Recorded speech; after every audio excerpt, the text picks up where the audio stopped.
Ota.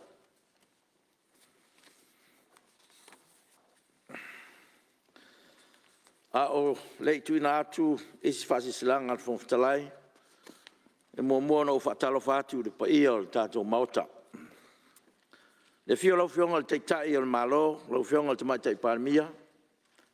Fio lau fionga al sui Palemene. A fio o tō fionga I minsta al kapeneta.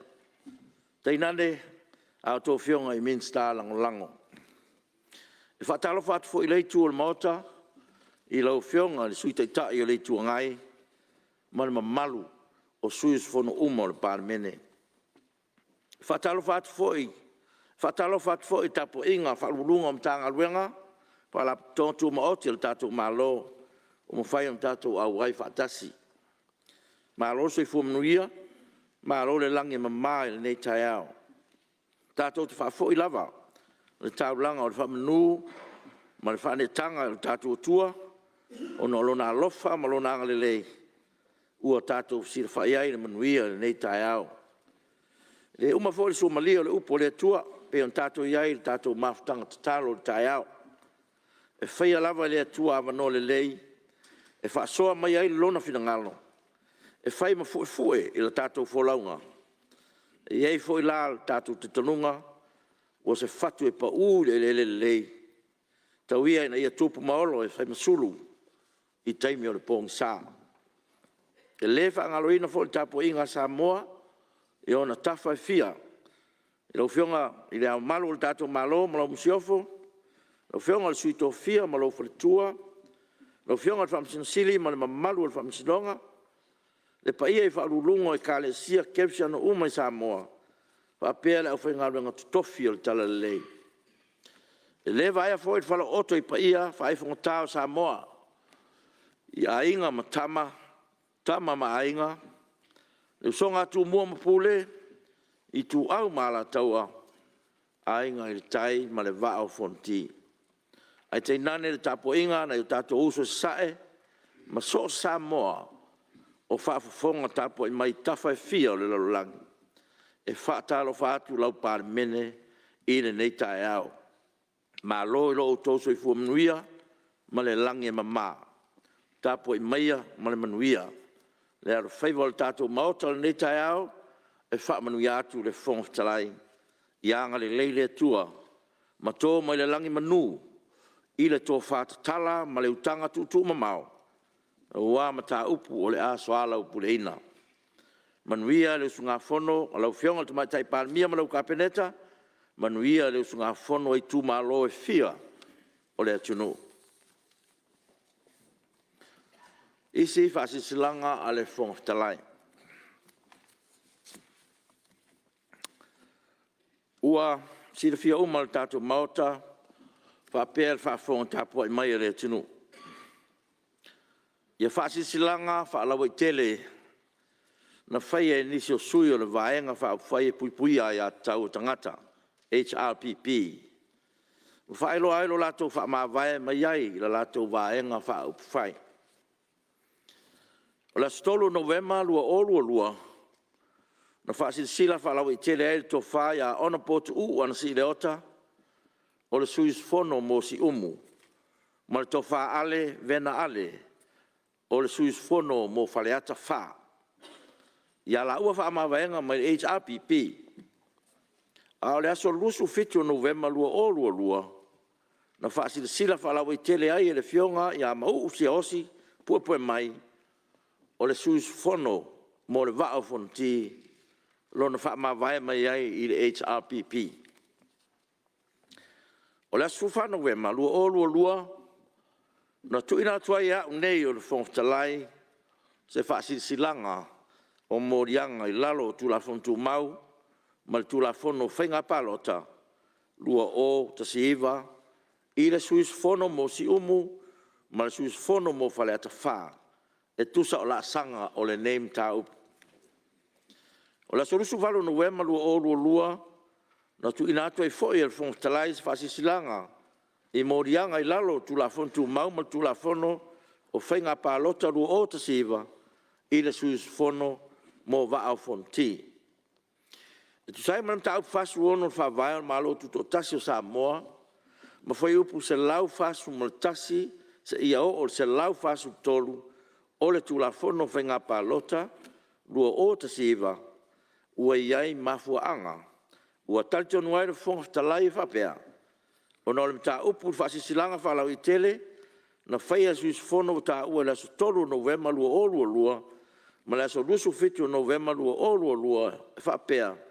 O se ava no tu lai mai no fo ia tu malo i le Palemene. Ua mai foi an fai loa ia il fontalai le fa vai o mafuanga o le tau nuu i lea tu langa. O morianga fa sanga sus fono taua. Na fa vai tu sai mai ingom ta upu fa suono puitasi ma le tolu le fa vai. Ma foi upu tasi fa tasi se ia o tasi fa tolu. O le tulafono whenga palota rua o te siva. Ma tulafono tu mau le Palemene. O le aso fono le nei. Whātonu ina ele whongtalai tu ina mai eitali a sui a ia sui fono to tolu. E tusa o le whaasisilanga na tu ina atu iai ele whongtalai. Na whautu ina fo ia sui fono na i o lato whailo mai pe tautino mai pe lato te ena mōri anga e whaasanga iai lato. E ui ai ingon fai upusa lau fasu lua pui tasi o tulafono whainga palota lua o ta siva. E amana ia tele le fonga fitalai. Ia te tau wha vai. A ia foi suis fono. Ma ua manatu ai. E ao na whaatino pea le la sanga. Le i te tono le maota. Lea i te tono le maota. Ma sauno sao mai e suis fono lo a fia ai. A o whaafonga manino tātou Palemene. O no lea, o te tuina atuai le awa noa isu fono e to toru o tā ua. E tutulai mai ai me whailo mai. Pe la tau te talia le morianga pe te ena fo. Nao na toi whamana tuatu ia o tō fionga. Ia, e leo se awa noa mo sau noanga wha omi. Paulawa le mea o lo mo mia ina ia wha leo lo whina ngalo. Pe te tautino, te talia, le te ena le morianga, e wha sanga i lau fionga, i le sui mamalu. Au alto i ele wā, sui mamalu. Au alto i ele wā. O te tāpā, lau fionga le sui fono mo si umu. Tūlai mai lau fionga le sui mamalu.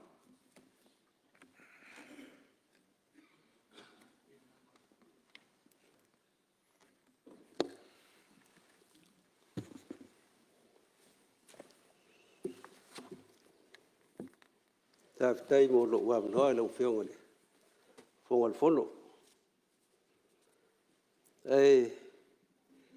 eli fe lo fa linga o te mo no fa fe lo ai tu lo fionga le fo talai ya fo lo fionga ni te mai tai Palemene yo le fionga le sui Palemene ya a fo ile pa ia maurunga i minister cabinet a fo ia fionga i ya li minsta la lago te fata lo fat foile su te tai ya ma sui ma malu mo foile tu lo ngai al malo ya pole tu pole vai nga fa fai lo la tu puia a ya te tau so se tanga te Samoa o so i foi Samoa ma fa fo tu Samoa. O pa ia Samoa le o mai o na paila o lo fiong ma le to o isa famtala o te fia pai pesi o tu malo o le fa fong mai pa ia sa so mua mai ngai lua ya lo fitalenga tu mole tu ai nga sa tu u fale lua tu la fale fonga wala taua tai le uo mal mamalu le fal tol ya ate nane ta poinga mau la ufainga lenga paia le tua lo fa pena na fa fale le malu tono le tatu tu malo ya awale se maino se monia ya o se tatu tu malo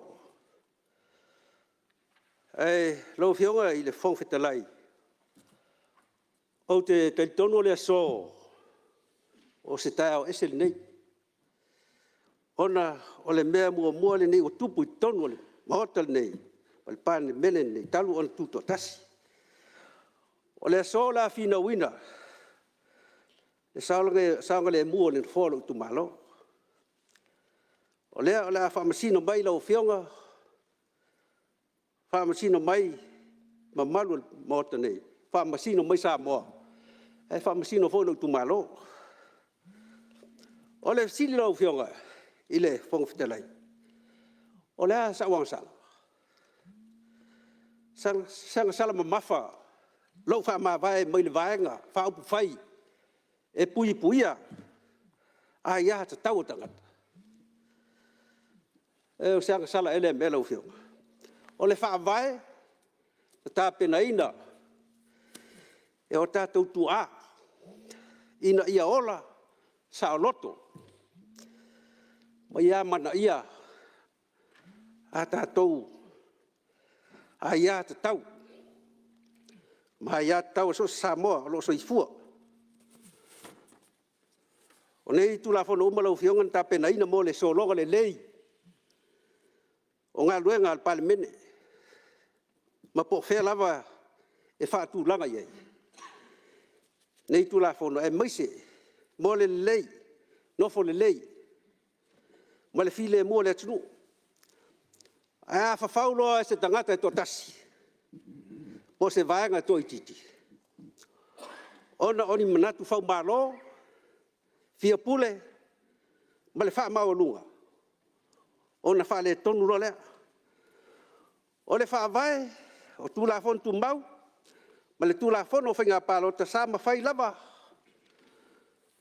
ona e tu to tasi pa fai wele lango ina ni fuafanga se vai na pa fai talai le fasili mal me fa a tapu loa ona e saua I se vai na fa fai ua te wina o male e sau no va le na fa siesta ka to tasi ele la fono e mal fa vai ele ai ale fai nga malo la fono e fa vai na tasi al mota nei te sai mai a ma sui de sau do sa io o te fa malo te unga ia e le lo la pa mai lo fio ngon suite ya le tala to fio nga tau fa sa so no nga suila o le o tu le no be le me tu la fono io e pele ai ya on sai me la no se fa mai le sa no nga le e o lava lo fio ngale sui kai le vai gale fa tu ina foi lo fio ngal si malu ya tau tu mai le sa nga fingo fie fo tato tapu uma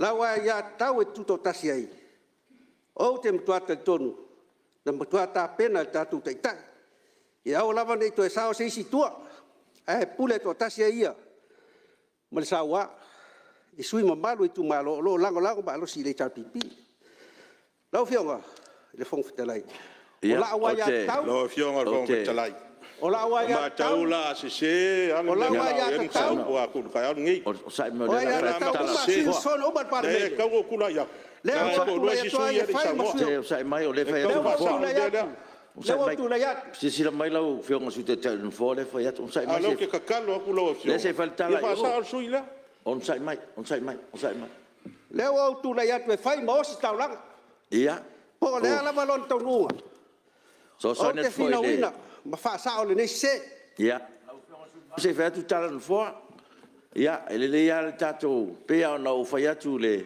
temi o fano ia mo mi lava le tato felango mai ia me se fo to fa tala ina ia mo per to ma dia man file mo tato mota e foi le tu man me fo no fo ile so no ta ua o nisi ele o fai on tari mai tono mota o le nganga na la o fio on sui malu ia o le ava noa ia o se ava noa to tino mai ai ia ile te ena male io ino le nei ia a lo ile o lo ye tu atu o le si vaenga e fatino ina mai o mai ia pe o le soso ne tu na sui malu o fio on sui malu e fo sui tu al mota ia e fa telo fio ia fai o te tali atu o te tena ia ko pule lo fionga e tau na manino malama ile mafuanga wa lai on o tu lai ese Wa em fa no fa pe tu lo fionga. O te mtua te Lawa ena. fionga fong vetalai. Ile taua mafuanga. Ile taua mafuanga o fa mavai. Male vai fa fai. Ele sem tau to Palemene lo tau pung le tau no mai. On sai mai. O wa mafuanga, o nga mafuanga. Ya. On sai mai. E nga ilo tu malo. Ele mai o mafuanga fa vai fong fai ko mo ka Sui nei. tai tai. O le o. Ele senga ruanga ngal. O sai mai. O le o ke. O le o ke la. O le o ke fai la. Tone. Ai fa singonga. Awa ke so nga ba le ma fa fa penga. Wow. Ke fo fo. Ke le ole ma fo fo. O nga le ma fo fo. O le ka ka sa me ka ko ka la ye. O nga ki ko Fa maru wa tu de. O nga ko ia. Le ko ye ma fa ke. Oi, oi ka ko ia. Oi. O la la ka. Le ma fa Ka ka le chapipi. Ele o go ko i. Ma fu mai ya. O su ke ka i lo le fa lo kofi. Fa maru wa Se tu. ko fi ga o so kula ga fo ga. Ya. Wa fela sa ia tala ma upu nei tai ao. O te sosoina foi lau fionga su te tai. E tau fo na lava papale ma lava lau nsai. Le te fa fo mai o le lava tau avel fe au de sui. Ina ia fa pena on tato nga lue fatasi. Ia al tau wai fa pea. A fa tu nei la se fa unga no fo ya o ro la me atu e ngi me. Fa ma va ai mai ma si sila mai no fo le va va ya. Ele ve fo tato va le ma le lo fatu. Me la to solia e tu la fo no mauta. Melea, le wo ma no tapa on sai. Sai mai, malesi me a fa o la vel tangata. U mo fo ftalai. O te leto te li ina tangata so ona tu mai lunga ma fai mai ni fam tala. Fa o me pele il no fo. Se ma malo si umo. O te le on sai mai sui ma. O te lo fe ngai sui mai si umo. Ya le wo fa la vatu. O fa la vatu ina ia fa ilo mai o nisi me to lau o te fa malu atu a tono ese taimi ma o ese fo me a tauna ave yai o tono ai o Palemene le tau fa ina ia fa ali mai pete ioina pete te ena fa me mo le wa batu i lo fion su malu pa wale ia o nisi tulanga umana o le mela na la fo atu i lo fionga ia manisi au fuanga o talat o tono ai o Palemene Mele ia utangia mai o la fole na watu se tala al fong talai la mtanga ia to utangia ia ina ia mana ia le pupu ore o to tali ia watu ina mai tu susia ai mana tu pena ia tato ngalu fatas ele nga fo ina tato talo tai au sing ia tato vivesi ele ar su malu si umu ia fa utangia mai le tala no fo malengang fa lo ia fa tei lo fionga le fong talai fa malu luot foi lo fionga mole malu le Palemene nei e foi se tulanga ua la ai foi le leo ia fa malu luot lo fionga mole ai o tula ia tu malo fa lo o te matua te ena uma lava molianga patua inga e pe ona tu ina mai i lo tangata whātau wa. Lo. Ai whātai lo whiong mo lawa noa. Manuel tatu whono. Ia, ma lo whātai. Ia lewa whamawina le Palemene lo te ena. Ia, morianga tu nātu i lo whionga. Ia, ma lo whātai. Ia, o le avano neu tāpā lo whionga sus whono mo whaleata, numar whā. Ia, tu le mea lo whionga su mamalu. Ia, lewa e maua mai. Le nganga o nitai au. Ia, o lo ia isi la sanga i talatu. Ia, o le maotal nei whātinoai nisi fuafuanga nisi whamuamuanga. Ngang whaarara. Aftai lo fionga le fong talai. Tai ona ua matala ia senga lo finangalo. Fai antu ina maisa vanoa. Lo nei suis fono te tali atua i lungo al Palemene. E tu sai malem tau po il mamene yone. Ono uso Samoa. Ono lau whama vaenga mai lau vaenga whau whai. Se whai o le tu la whono whenga palota. Ia, pa ia o nei tai au le whawhonga ta poi mai le atunu. Ia, tu launa ia le pa ia o Samoa i ona tawhai fia. Launa foi le pa ia o le mauta o Palemene nei tai au le fio lau fionga whong talai. Sui malu uma le mauta o Palemene nei tai au. Ia le foi ua mautu atu i le langi. Wa le tua ma lana silfanga pa ia. Tātou taulanga osi o le whawhitai, ia. Tātou sangawi ia pel, tātou tua man malo. Ona lana whaatau tainga. Ona alofa malonga le lei. Lo mwhai te ina mai soi fua manuia, soi funa umal nei maota. Ia wā tātou mta upu, wā la lau li wina nei tai au. Lau fianga le whangtalai. Wā au tau li maina lau tusi o la sasfu whā lau fianga. Pea ne whai loa mai. Nā fo i wā tau au ina lau fianga lau tali tustusia. Whatasi e ma mafuanga. O loo wha ma vai mai lau vaenga whai o le HRPP. Lau fionga e te le mana noai. Ma tā upu. Ua afuai ona umanatu o te whaaui ese mai lau vaenga whai. Ma o le au leto e tō lau winda ua a nginga fo ilunga o penga te whai langi. So o fo ile langi a toi te leo teimi i mafuanga fo i ua tuinari. Ma e leo teimi mua fo ile nei lau fionga wo wha leo ina il maota nei lau mtua te ena o tulafono lea. Ma o te whapea atu i luma lei Palemene ma lau fionga al Fonotaga. Ma le whaafonga tā po i mai al tātou atu nuhu ma lau i tu ma lo pele o whale atanu mbel whaa. O te matua te o te matua te ai morianga o whasanga e tau. A toa ai malo te ena o tulafono whainga palota. Lau o fionga al Fonotaga. O le tulafono leo whainga palota. Wa ave e se ai lo wa ia te tau. O a o al whaipule. O te whiriwhiri sa o loto ai. Se mea manui ai lo tu malo. Le wa ave se ai tu la fono le. Taftai. Le ua maua lo finangalo. Ia, te toru foi le fofu lo la haunga i tu langa le tu la paanga tu la fono. Ia o manatu ia le ufa mawina lo te ena o ia morianga. Ia. Le ufa fonga tatu Palemene malo. La o sta ia tu lo. Tai. Lo finangalo. La si sila mai mato vaenga whai. O mafuanga ia o le se o mataita. Ia alaua la foku. Contempt of court, contempt of parliament. Ke le tu talia ina stai. Manuia telefono uso Samoa whaftai. Ia, ma lo whaftai.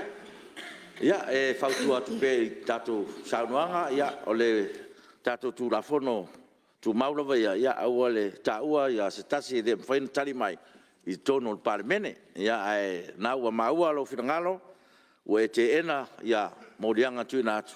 Ia, ma lo whaftai o le fuwha mawina i tono le Palemene. Ma lo.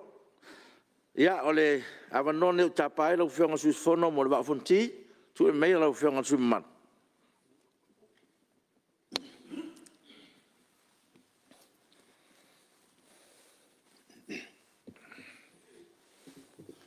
Lau whionga li. Whongkalai e muanga muni atu le.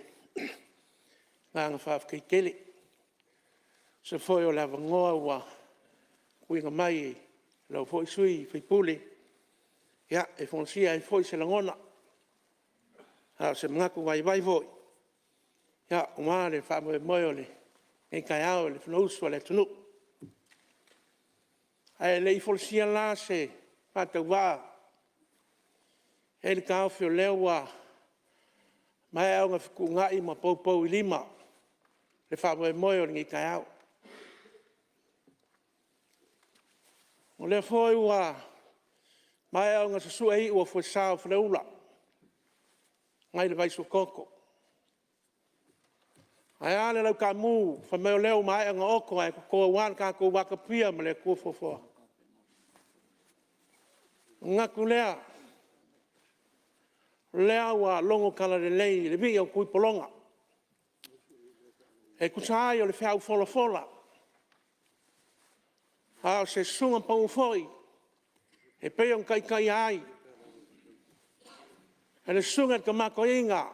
Ya ka se meka. I le kai au sola. Le fo piama se fa lo ma vi le kua e pe fo yo fa popo lo fionga le fong fly ko mga kulea ke ai longi yo vi ai kala me fa solo le fai pule o le ma kasi le kasi ale ma e kumalo le ma o fonki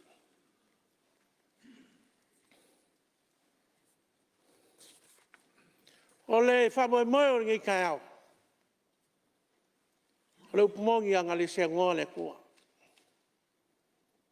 ka ko ke le pe ngi i ko kongo ma ko fongo Samoa o langa kai kainga leo ka ku mo mo wing o ke fa ka fa de fa la lo fongo fon ka like ma o wofo fa ka lo fa kwai pa ya maulungo ngai mak e fio ke mai kai Palemene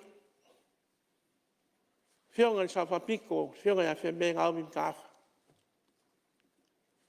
fio ngai sui Palemene ha ma maulunga o fio ngai min ska cabinet ha se fo kua se kua lalo e fio ngai di min ska Pangel ka poinga di fionga sui fong kalai. Le fe fi aku le fionga le. Sui kan kai o di kuangai. Kalai nga la wofo fong koi pia. Ai me so sui mamaruma. Or ngai mauka fai ka ko fa kasia. Ai ma malo fa lulunga ka nga wenga ku mau ki o pisingis. Fala po konga. Pakalo va foi le filmai lo fionga le pelokos. Malo swa ka wa ma malu. O le official fongo sa mo poko ni ka. Ya le o man ka si le fai fa kanga ma le fa swanga. Wa pa ia Samoa. Ma ia yo ngam ka keli. Se o ai mo ngai ele ko yo o ia se. Leo le ma o fonki. Ha wo manga yo la ka kingo lo sono ka malo ma ku mangu foi nge yaso kele ka upo me se foi fo fanga ma ulapi ia ka ko Palemene o ka ya ngri la sa u fa longo a mar ko fa la venga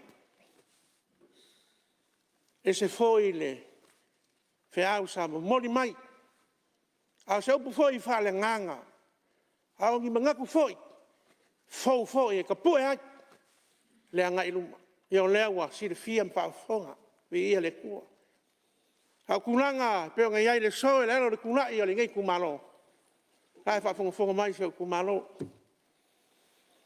ma fon ki o le fio lo fa ngama mo ku ka mai mau e vo ia ngai lua mo ngofo swali ko fa men kai kau a mua mara kua malu la wa fon ki ku o leo au Samoa ila kusi fa mai le koyo ia se leo ai kau mo fa pe pa ia la fa ngar wenga au sunga ka ma ko inga la sunga skas mo kibe ba ko ya sa valinga pa ia ai nga sa vi ma le lo ku malo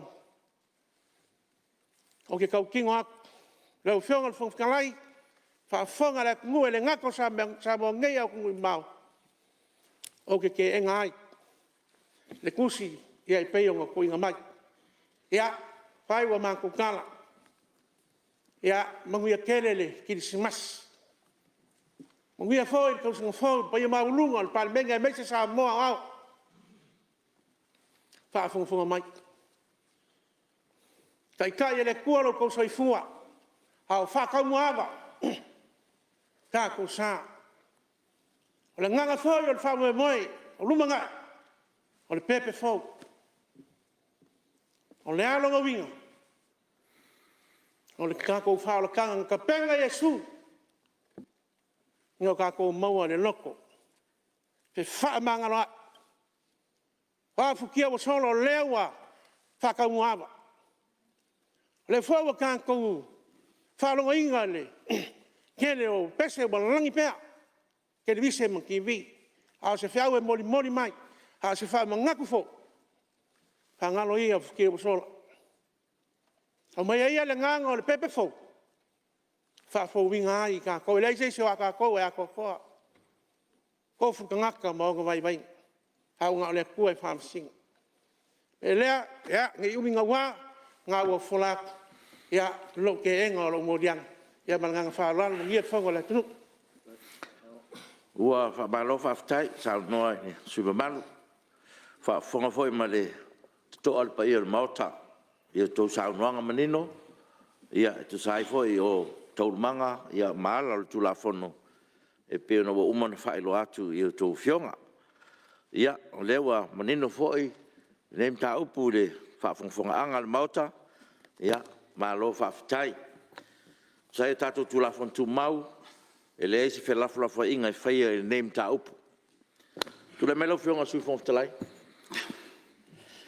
Io e lo fionga fon talai ia fa malo on sa e le fai ngo fie le pale mal folau lo fionga fon talai le o fa fonga manino le Palemene le nei finangalo fa lio sus fono lo a fie le nem ta upu tu sai mai ai ngol foi pu se lau fas fu lua pui todo le tula fono o fai nga palota lua o ta siva o le o tula ia e fa tule la fo e fa per ina ia fa se atu molianga fa msnonga sili mo sana fai unga le nei matau e tu sai mai mai ai ngol matau pu fas fu fitu o le fa vai o le la fo le lo fionga mal fa lo fa lua ia fa luina ele Mista fato anga mfenga faiva pe fol mista so fu maloina sili pola fa maunia la fo e finalo esa no mali yoe au ese le ai ua manu malo le yoe o leu fa maunia la fo ma o te fasisi latu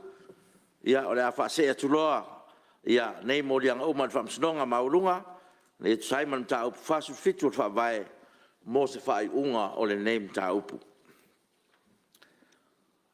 saunanga maliu fasisi latu le mamalu o Palemene le tu malo o le fionga ona po tapunu Nicoli hang e la soluos fruivo novema lua o lua le fionga ona po tapunu Nicoli hang e lima pa e inga so o le Palemene na ve ai masus fono o Palemene no lua filia ma ve masus fono o Palemene e la soluos fruivo o kitopa lua o tasi ma fa tau toina le survalu Tesema lua o tasi ile mai ai al fenga palota le titi ale au palota te to tasi po individual voters ilona suafa Nicoli hang e tusalea o tonu o le tausanga mua al pa inga lona sfumal toro al Palemene ma le tausanga e lua o tasi se o tausanga lua o ono na toi filia pa inga lona sfumal fa ma le tausanga lua o ono se ia atu le lua o tasitasi na toi filia fo e fai masui al Palemene mo le palota te to tasi le pa inga lona sfumal lima al Palemene ma le tausanga lua o tasitasi se ia atu le tausanga lua o tasiono ilona suafa pali tele Nicoli hang ina ua amana ia le umia e suis fono al Palemene mo le palota te to tasi o suafa matai e tusa o te unga o le whawai. Na toi whiwhiria mai pa inga lona sfurma le ono, ma le tausanga lua o tasi ono, se iau mai le lua tasi, o se suis fono le Palemene, mo le tu malo nuu tu taulanga, e pea na suia ai le au palota te to tasi, e tusa o te unga o le whawai lua o tasi lima. Na toi whiwhiria foi o ia pa inga lona sfurma le fitu, ma le tausanga lua tasi, se ia o ina tu malo i lona suafa tapunu Nicoli hang o le suis fono le Palemene mo le tu malo palota vai maunga numero 3. O nei pa inga so e lima sa ia no foi ai no folo na tu malo le Palemene sa ve ai o ia masui le vai nga fa fai pui ai at tau tangata po le HRPP sa ngalu o ia inicio committee filfilia al Palemene e mai le tausanga lua o tasi i le lua o ono Sa avea o ia masui te fono o komiti o leipa. Aen to fia fo ia vea masui fono o komiti o whamtalanga o tupe le malo ma le komiti o whatau inga. Tau sanga lua o lua se ia o maile lua o ono. Sa avea o ia masui fono o komiti o whainga pālota. Tau sanga lua o ono, lua o te stasi, sa avea masui fono o le komiti o le maota. Tau sanga lua o te stasi, lua o te siono, sa avea o ia ma te fono o komiti o tupe maua ma tupe totongi al Palemene. I le pae inga o lo whaangasolo nei, sa avea o ia ma suis fono o komiti o tupe maua ma tupe totongi i le Palemene. Se ia o ina wha ma nawa le tua ana ngā ruenga. A o vea o ia ma suis fono o Palemene, sa to fia ma whiriwhiria sa inga al kapineta i to finga, mua, min stau tupe. Ma tau sanga lua o ono, se ia o mai le lua o te stasi. Ma le lona lua, min stau ngā luenga, whelaua inga, maatina ese, ma le tau sanga lua o te siono, se ia o mai le tau sanga lua o lua tasi. Sa to fia foi a vea, ma min stau lango tanga longo tupe maua, ma le tau sanga lua o wha, se ia o mai le lua o ono. Sa to fia foi ve min sala ngolangon tanga renga fam sinonga pulenga tau fam sinonga mai la sufe to January lua o lua se yo mai lua o fa malon tolu min sala ngolangon tanga renga so ta inga fam talanga teknolosi mai to sanga lua o ta stasi ile lua o ta siono e veni ava no fa ia o masui al Palemene e mori tuai fa ma fa fananga fa mesenga il fa tua mal no falo e mese o ainga mali tu malo o no le sa pele o tu sea o no le vala au le maliu maleoti o le mele o te vala au tuai ma le nganga maolalo le mamalu le Palemene e tato tutulai fatasi ma le file mo se minute tasi e fai loa el tato fa alo le sus fono o fai langi fo launga.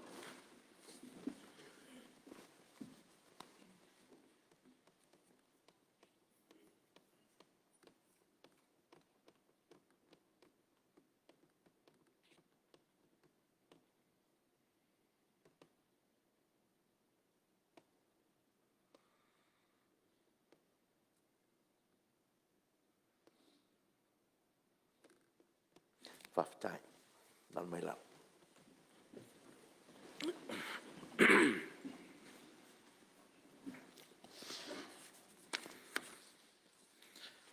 Tui nātu pepa. Momua, pepa le Palemene numero fas furuvalu, li poti fal tausanga lo official lo isili, mo le tausanga fal tupe lua filu sfulu, lua filu sultasi. Lua, pepa le Palemene numero 5 li poti fal tausanga lo Universitea o Samoa, lua o lua tasi, lua o lua. Tolu, pepa le Palemene numero 7 li poti fal tausanga lo official komsina o sulfainga, lua o lua tasi, lua o lua. Fa, pepa le Palemene numero 7 tasi, li poti fal tausanga le whaputunga tupe o whamanuianga mo tangata anu umatutu o Samoa, lua o lua tasi, lua o lua. 5, pepa le Palemene numero 7 li poti fal tausanga le pulengo tine i mu, ma whalavalave tu whafusei, lua o lua tasi, lua o lua. Ono, pepa le Palemene numero 7 li poti fal tausanga le tanga lengo whamsinonga, pulenga tau whamsinonga, lua o lua tasi. 7, pepa le Palemene numero 7 li poti fal tausanga le tanga luenga wa onga, lua o lua tasi, lua o lua. 8, pepa le Palemene numero 7 tali le malo i le pepa le Palemene numero 10 li poti le komiti o tupe maua i le pepa le Palemene numero 7 li poti fal tausanga le whaaputunga tupe mo lumana i manui o tangata, lua o lua tasi. Iwa, pepa le Palemene numero 7 tali le malo i le pepa le Palemene numero 13 li poti le komiti tupe maua i le pepa le Palemene numero 11 li poti fal tausanga le whaaputunga tupe mo lumana i manui o tangata, lua o tasiva, lua o.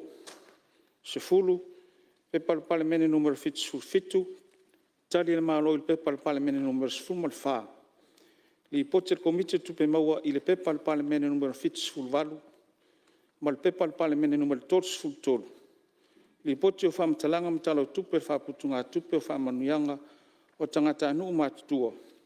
Lua o tasiva lua o ma le lua o tas. Sfulu tas. Pepa Palemene numero fit sfulu valu. Tali le malo il pepa Palemene numero sfulu lima. Li poti al komiti o le vaianga tau lua whialoai. Il pepa Palemene numero valu. Li poti faltau sanga al whaaputonga o tau imo whaavlau whaafose. Lua o tasiva lua o. Sfulu lua. Pepa Palemene numero fit sfulu iwa. Tali le malo il pepa Palemene numero sfulu ono. Li poti il komiti o le vaianga tau te mau ainga il pepa Palemene numero selau ono. Ma il pepa Palemene numero fas futas. Li poti faltau sanga le ofisio foi numero fa mawina. Lua o tasiva lua o. Ma le lua o tas. Sfulu maltolu. Pepa Palemene numero val sefulu. Tali le malo il pepa Palemene numero sefulu iwa. Li poti il komite tupe maua i le pepa Palemene numero iwa sefulu fitu. Ma le pepa Palemene numero ono sefulu lua. Li poti faltau sanga a le whalaputonga in siwa tau soifua Samoa. Lua o tasiva lua o. Ma le lua o tas. Sefulu wha. Pepa Palemene numero val sefulu tasi. Tali le malo i le pepa Palemene numero lua sefulu. Li poti il komite tupe maua i le pepa Palemene numero selau ma le fitu. Ma le pepa Palemene numero fas fultoro. Li poti faltau sanga le kampania o le pulenga o le whaaputunga tupe teu whawhainga ruenga o mawainga tausi Samoa. Lua o tasiva lua o. Ma le lua o tas. Sefulu lima. Pepa Palemene numero val sefulu lua. Tali le malo i le pepa Palemene numero lua sefulu tas. Li poti il komite tupe maua i le pepa Palemene numero selau tolu sufitu. Li poti faltau sanga le mtanga luenga tupe. Lua sefulu iwa lua filu sefulu. Sefulu ono. Pepa Palemene numero val sefulu tolu. Tali le malo i le pepa Palemene numero tolu sefulu lima. Li poti il komite o le vaianga tau lua whialoa i le pepa Palemene numero ono sefulu tolu. Li poti faltau sanga le whaaputonga whaavai tau whatungao. Lua o tasiva lua o. Sefulu fitu. Pepa Palemene numero val sefulu wha. Tali le malo i le pepa Palemene numero tolu sefulu ono. Li poti il komite o le vaianga tau lua whialoa i le pepa Palemene numero iwa sefulu valu. Ma le pepa Palemene numero lima sefulu tolu. Li poti faltau sanga le Universitea o Samoa. Lua sefulu iwa, lua filu sefulu. Ma le lua o tas. Sefulu valu. Pepa Palemene numero val sefulu lima. Tali le malo i le pepa Palemene numero tolu sefulu valu. Li poti il komite o le vaianga tau lua whialoa i le pepa Palemene numero selau tolu sefulu. Ma le pepa Palemene numero tolu lima sefulu ono. Li poti faltau sanga le mtanga o lengo tina matamaitai. Lua o tasiva lua o. Ma le lua o tas. Sefulu iwa. Pepa Palemene numero val sefulu ono. Tali le malo i le pepa Palemene numero tolu sefulu iwa. Li poti il komite o le vaianga tau lua whialoa i le pepa Palemene numero selau tolu sefulu tolu. Ma le pepa Palemene numero sefulu ma le lima. Li poti faltau sanga le pulenga o whailonga. Ma tu spasta waloa. Lua o tasiva lua o. Ma le lua o tas. Lua sefulu. Pepa Palemene numero val sefulu fitu. Tali le malo i le pepa Palemene numero lua sefulu lua. Li poti il komite tupe maua i le pepa Palemene numero selau. Ma le pepa Palemene numero lua sefulu lua. Li poti faltau sanga le pulenga tupe whaavao malo Samoa. Lua sefulu iwa lua filu sefulu. Ma le lua filu sefulu lua filu sutas. Lua sutas. Pepa Palemene numero val sefulu valu. Li poti faltau sanga le whaaputunga tupe ma le lumana i manui o tangata. Lua o lua tasi, lua o lua. Lua sefulu lua. Pepa Palemene numero val sefulu iwa. Li poti faltau sanga le whaaputunga susuenga whasa inisi Samoa. Lua o lua tasi, lua o lua. Lua sefulu tolu. Pepa Palemene numero iwa sefulu. Li poti faltau sanga le whaaputonga whaavai tau whatungao. Lua o lua tas, lua o lua. Lua sefulu wha. Pepa Palemene numero selau lua valu. Li poti faltau sanga le whaltupo le atinae. Lua o lua tas, lua o lua. Lua sefulu lima. Pepa le Palemene numero se laulus fluiva.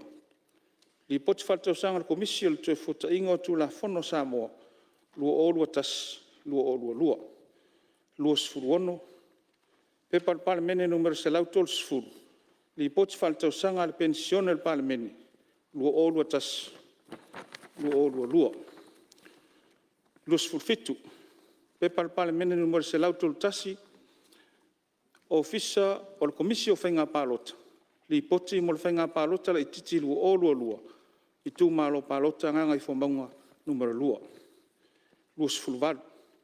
Pepa le Palemene numero se lautol tolu. Li poti le ofisa e tusi I lunga o tūlanga whale tonu.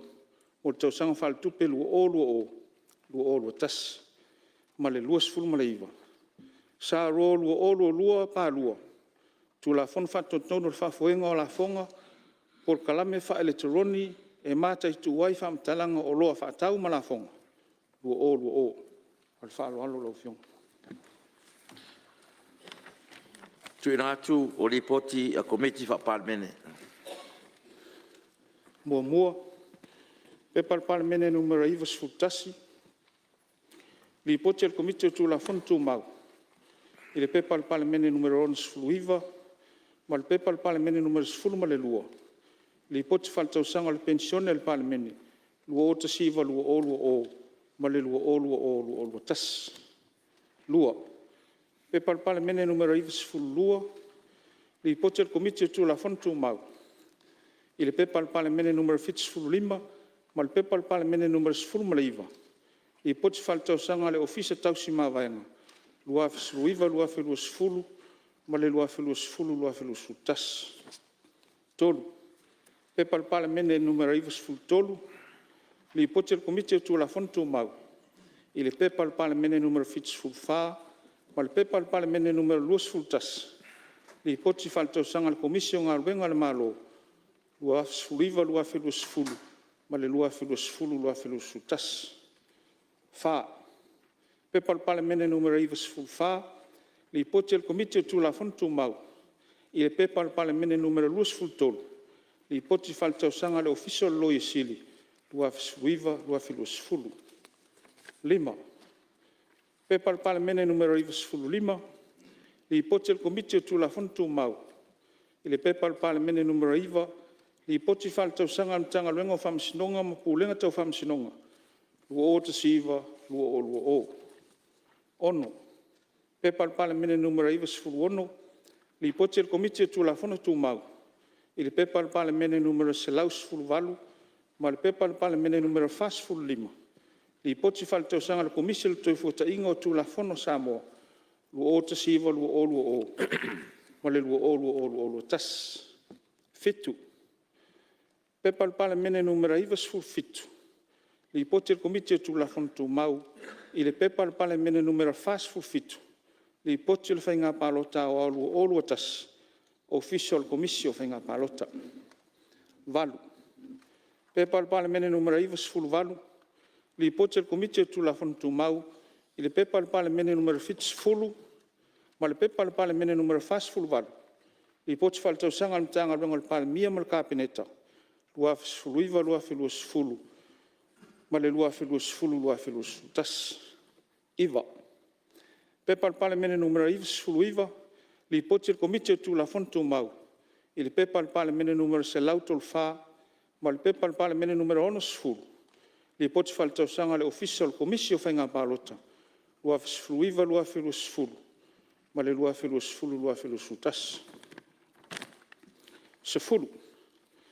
Pepa Palemene numero se lau. Li poti al komiti tu la fon tu mau. I le pepa Palemene numero se lautol lima. Li poti faltausanga le official feleu tusi le fono ofa tu la fono. Lua sfulu iwa lua felua sfulu. Sfulu tas. Pepa Palemene numero se lau ma le tasi. Li poti al komiti tu la fono tu mau. I le sa ro lua o lua tasi pa lua. Tu la fono teunga le whaavai lua o. Whasi silanga le amata whamaluina. Lua sa ro lua o lua tasi pa tolu. Tu la fono whanua masuafa lua o. Whasi silanga le amata whamaluina. Tolu. Sa ro lua o lua tasi pa wha. tulafono o teuteuga le tulafono lo ofisa autu o mataupu faletulafono o tagata lautele lu o tasiiva faasitilaga o le amata faamaluina ma le fā sa roa luʻolu atasi pavalu tulafono fanua ma suafa luʻolu o faasisilaga o le amata faamaluina sefululua pepa le palemene numero selau ma le 5 lipoti o le komiti o le vaega taulawafe aloaʻi i le pepa le palemene numero 26 lipoti faletausaga o le faapotoga o taui mo faavalava faafosei luafilua sefulu luafilua sulutasi sefulutolu pepa le palemene numero selau ma le 6 lipoti o le komiti o le vaega taulawafe aloaʻi i le pepa le palemene numero 7 ma le pepa le palemene numero 3 lipoti faletausaga le matagaluega o aʻoga lua o tasiva lua o ma le lua o tasi sefulufā pepa le palemene numero selau ma le 7 lipoti o le komiti o le vaega taulawafe aloaʻi i le pepa le palemene numero selau lua 5 lipoti faletausaga le pulega o fale ma malaitaalo Samoa lua o tasiva lua o sefululima pepa le palemene numero selau ma le 8 lipoti o le komiti o le vaega tauletamao aiga i le pepa le palemene numero selau ma le 8 ma le pepa le palemene numero 10 ma le 6 lipoti faletausaga le matagaluega o faatoʻaga ma faiga faiva luafe sefuliva luafe lua sefulu ma le luafe lua sefulu luafe lua sulutasi sefuluono pepa le palemene numero selau ma le 9 lipoti o le komiti o le vaega tauletamao aiga i le pepa le palemene numero 7 ma le pepa le palemene numero 10 ma le 8 lipoti faletausaga le faapotoga o susuʻega fasainisi luafe seluiva luafe lua sefulu ma le luafe lua sefulu luafe lua sulutasi sefulu ma le 7 pepa le palemene numero selau sefulu lipoti o le komiti o le vaega tauletamao aiga i le pepa le palemene numero 20 lipoti faletausaga le faapotoga o estetausi Samoa luafe seluiva luafe lua sefulu sefuluvalu pepa le palemene numero selau sefulutasi lipoti o le komiti o le vaega tauletamao aiga i le pepa le palemene numero 7 ma le pepa le palemene numero 28 lipoti faletausaga le faapotoga ele tumaoti e Samoa luafe sefuiva luafe lua sefulu ma le luafe lua sefulu luafe lua sulutasi sefuluiva pepa le palemene numero selau sefululua lipoti o le komiti o le vaega tauletamao aiga i le pepa le palemene numero 61 ma le pepa le palemene numero 3 lipoti faletausaga le pulega o tagata tafao mai mo mai luafe sefuluiva luafe lua sefulu ma le luafe lua sefulu luafe lua sulutasi lua sefulu pepa le palemene numero selau sefulutolu lipoti o le komiti o le vaega tauletamao aiga i le pepa le palemene numero 2 lipoti faletausaga le matagaluega o mataupu tau le vaefafo ma faatauaiga luafe lua sefulu luafe lua sulutasi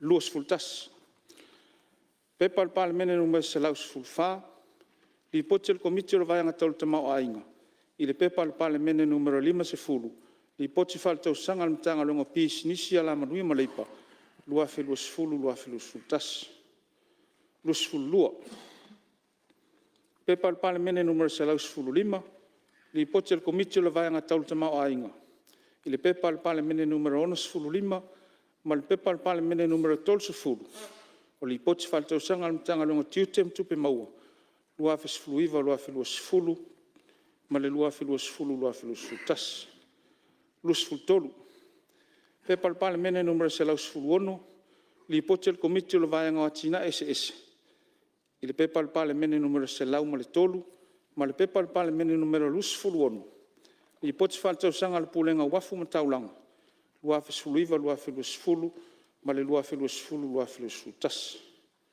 lua sefulufā pepa le palemene numero selau sefulufitu lipoti o le komiti o le vaega o atina ese i le pepa le palemene numero selau lua valu ma le pepa le palemene numero 5 lipoti faletausaga le faapotoga o vaa Samoa luafe sefuluiva luafe lua sefulu ma le luafe lua sefulu luafe lua sulutasi lua sululima pepa le palemene numero selau suvalu lipoti o le komiti o le vaega o atina ese i le pepa le palemene numero selau toluvalu ma le pepa le Palemene numero 32 li poti faletausaga le matanga le luega fesootaʻiga ma faamatalaga tekonolosi lua fesuluiva lua feluasefulu ma le lua feluasefulu lua feluasefulutasi lua sefuluono pepa le Palemene numero sefuluiva li poti le komiti o le vaega o atina ese i le pepa le Palemene numero 3 li poti faletausaga le matanga le luega puna o falenatura ma siusiomaga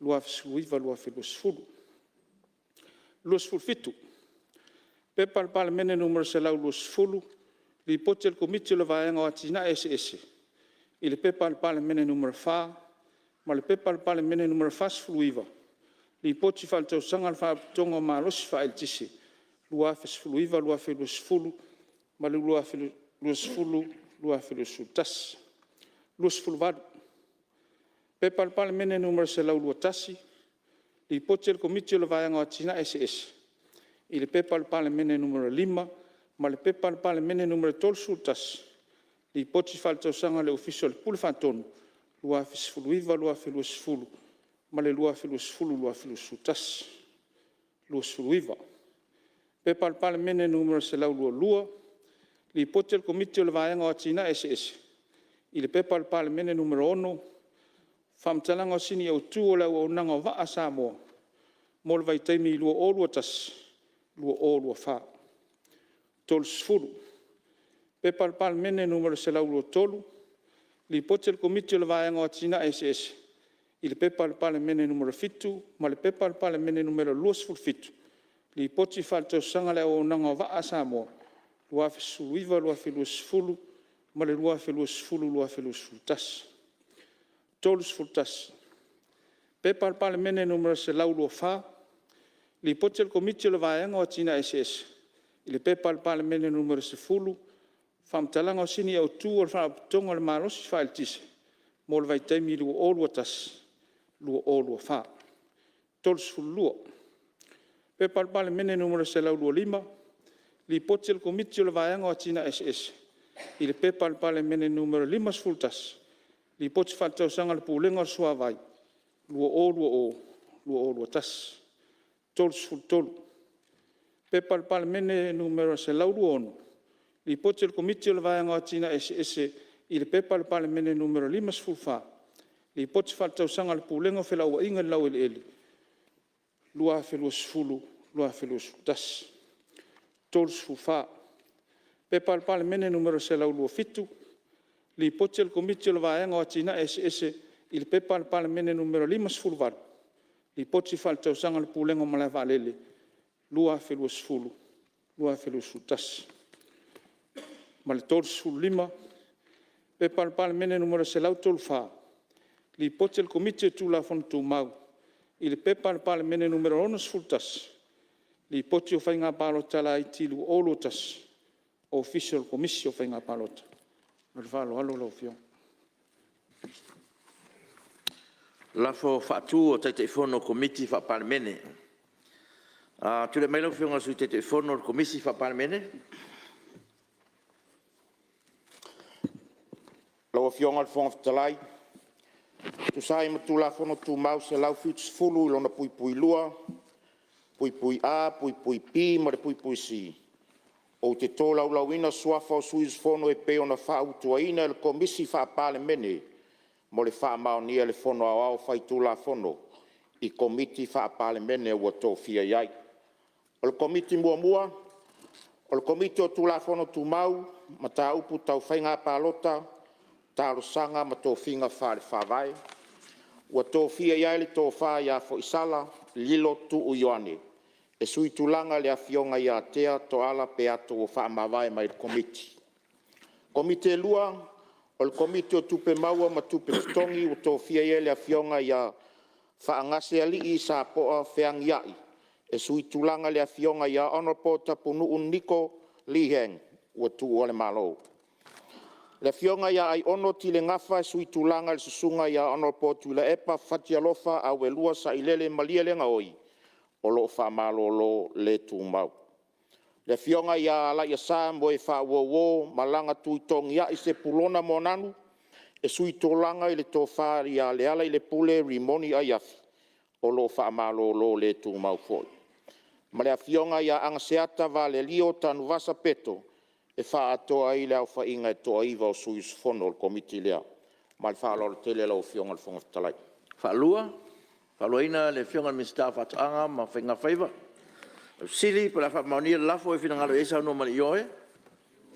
Au ese le ai ua manu malo le ioe. Tule mai lau whionga te fono o komiti tupe maua ma tupe tongi. Lau whionga whalma vaenga te mai te fua. Lau whionga i le whonga whitalai.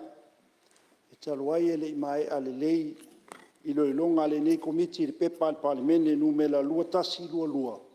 Numela whaono, whamtalanga o tupe ale malo, mo le tausanga wha ale tupe. Na whae wina la storis fulu yuni lua o.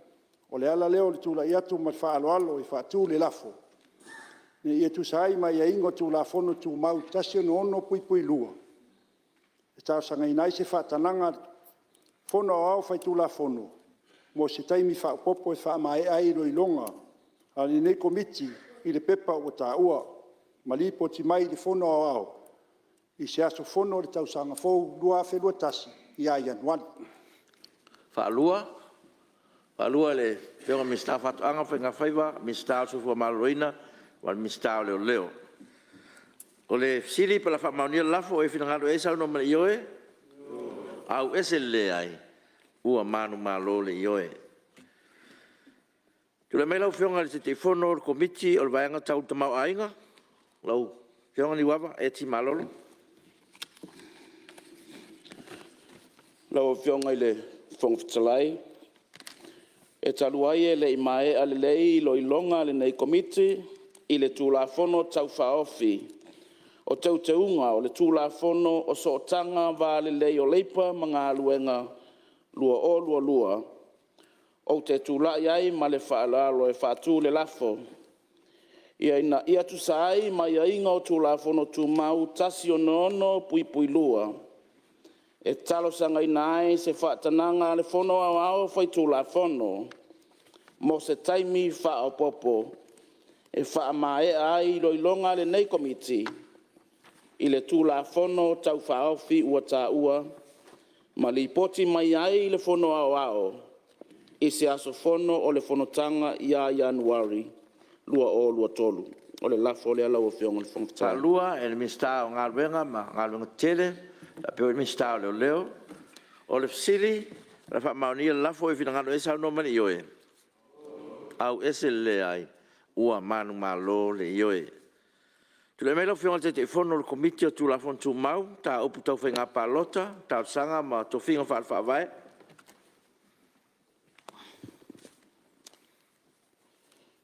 Laua whionga le whongwhitalai. Taru ai olo o mori mawina pēr whanga solonga o tātou tau walumanga nisi o mata upu. E leo mawhai ona atoa toa i aile tā penanga o tātou tūlafono tū mau. Ai meise oni mata upu fau e le i tupu mua. O loo mātau fo i mari to toa nisi o mata upu o loo whai.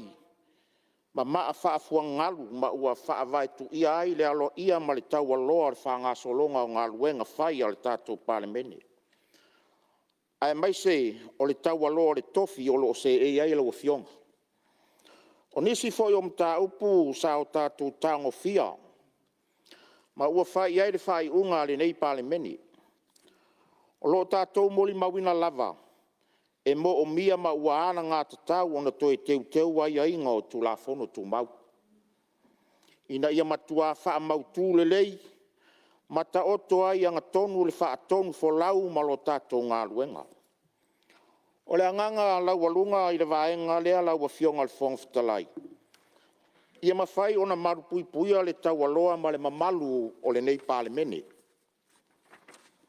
O lea lau wa whionga le whongwhitalai tu sai ma le tūlafono tū mau whitusfuru ma le lua. O te whātū le lafo mo le toe teuina o tūlafono tū mau ale Palemene. I vaenga ua tā ua i lalo ma mafua anga ua mo o mia ai le toe teuina. Mua o le tūlafono tū mau lua sifuru ma le lua. Lona lua o tūlafono o le tūlafono tū mau se lau varu sifuru ma le fitu. O le anganga au tū, ia teuina ina ia tangi ai, se ai ai ngā mautu e tau fi ai le whaafitauli o loo tū lai mai pēr. I sui su fono ua wha amalo lo le tū mau mai ngā luenga le fono au whai tū la fono. Ai o loo tau whai ma wha lave mai pē ma tā whai oi tau le fonga fitalai. Ma ngā luenga le fono au whai tū la fono, ma komiti wha Palemene lau a fionga. Ia teuina ina ia tangi ai le tūlanga alo ia tausi ai le mamalu o le Palemene. I le tūlanga o tō whinga e tau alo ai le vāno nofo o le fonga fitalai. Ma vaenga wha upu whai, mo sui su fono o le Palemene. Mo le wha ngā solonga ngā luenga whai o le Palemene. E le matanga o fia le tūlanga o iai nei, o le wha malolo le tū mau le fono au whai tūla fono se sui o le maota le nei. Ai wha au pēr o na soli au lape o le whai unga, na whaia e le Palemene. E ala ilona tusi mai pēr fonga fitalai ma le fisilingia o ngā luenga komiti wha Palemene. Mo le alo ia o nisi o wha fita uri ma le alo fia, e toe whea ngai ma le tātou Palemene i su enga ni mta upu tau tūlanga alo ia o le fono au whai tūla fono. E mo o mia lau fionga le teuina o nei tūla fono tū mau. Ina ia atangi aile amana ia o ai ata tau whare whawai. A so se sui su fono le Palemene nei. Ma lau whalo lava lau fionga. Mr. Fatu anga whainga whaiva, me se fwoi Mr. Soi fua maloloina. O siri pe la wha maunia lafo e whina ngaro e sau no male ioe. Au ese le ai, ua manu malo le ioe. Sai mai ingo tula fontu mau fit suma lua, e le ai se fe lafo inga e whaia i lafo u wha maunia le mauta, ma o le atu ina atu loa te unga u wha tu mai le komiti o tula fontu mau, ta upto whainga palota ma to whinga wha vae, mo le ilo lo ina ma toi li poti mai i le fono au i se Fonotaga o lumanai nei. Ngā ruenga o le asitau malo, whaitawina o tula fontu whaofi, mo mua tula fontu whaofi o whaitawina o tupe, whaopopo, numero tasi, lua o, lua tolu, whaitaunga mua. Tua mai lau whionga le Mr. Tupe? Laua fionga I le fonga petalai, o te whātū le lafo. Ina ia whaitawina nei le tū lafono tau whaofi o le whaatawina o tupe whaopopo, numero tasi, lua o lua tolu, I lona whaitaunga mua. Whalua, le whionga le Mr. Whātuanga whainga whaiva, Mr. Leo. Sili pa la whaitawina nei tū lafono tau whaofi, whaitawina o tupe whaopopo, numero tasi, lua o lua tolu, lona whaitaunga mua, o e whina ngaru e sau no mani ioe. Au ese le ai, ua manu malo le ioe. O stula fono e whaatanga ina aile tu ina atu ma le whaonga ino nisi o whaingo tupe ma le whaatanga tupe mtanga luengo tupe. I ngā luenga whaatino, mga luenga whaatino la ite mtanga luenga. Ngā luenga whaatino e tu ina atu isi vaenga mga luenga e vei masui o le malo. Mo le tausanga whaal tupe e whai wine la stolu sulu I uni, lua o lua tolu. Tausanga whaal tupe lua awhelua sulu lua awhelua sulu tolu. Tule mai lau whionga le, Mr. Tupe? Laua fionga I le fonga petalai. O te whātātia I lunga o lau a fono le tala whātau tupe whaopopo. Numero tasi, lua o lua tolu, e tu sai ma tu la fono tu mau.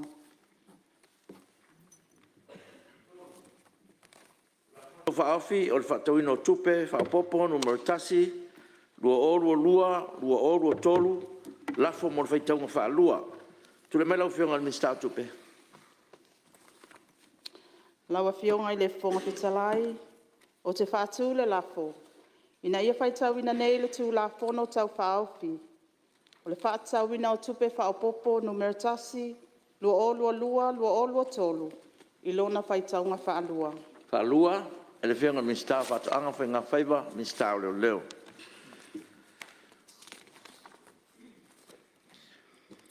Ia, wo manatu leo wa to ese ngai minute ia ona tato malolo leo wa manatu ai o le ava vai foi ia mfatati ese tato ngā ruenga mo nei teimi ia ai tato te liu mai ia ona whaawau leo sa unanga a lau whionga ni Mr. Tupe me lea fatati ese tato ngā ruenga mo lan malolonga masani o tai au.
O te whasisilatu ua.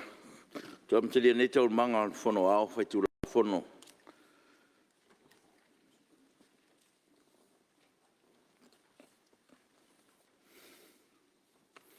O te tāpā marwhalalo lau whionga ele sui Palemene mo le lafo.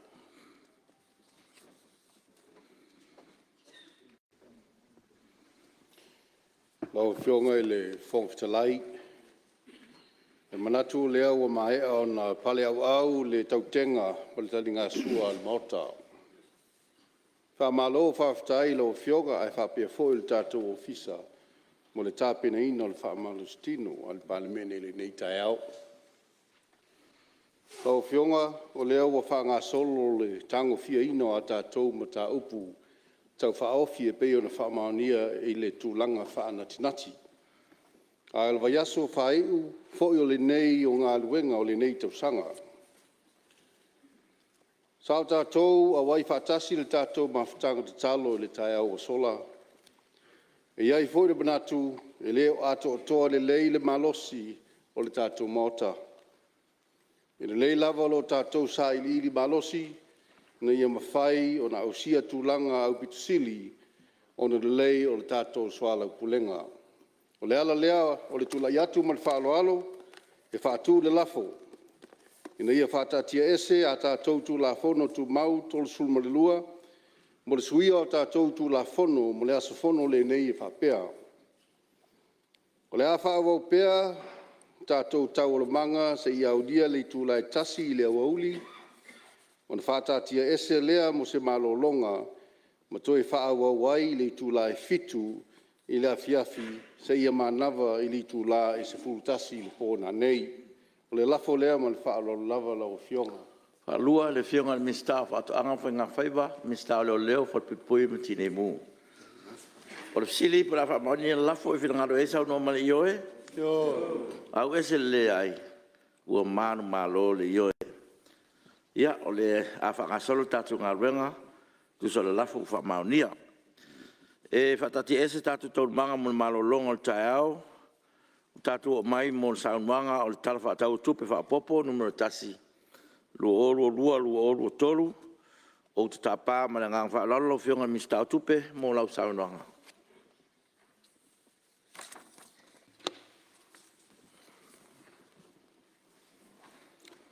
Lau whionga i le whongawhitalai, masui mamalo le Palemene.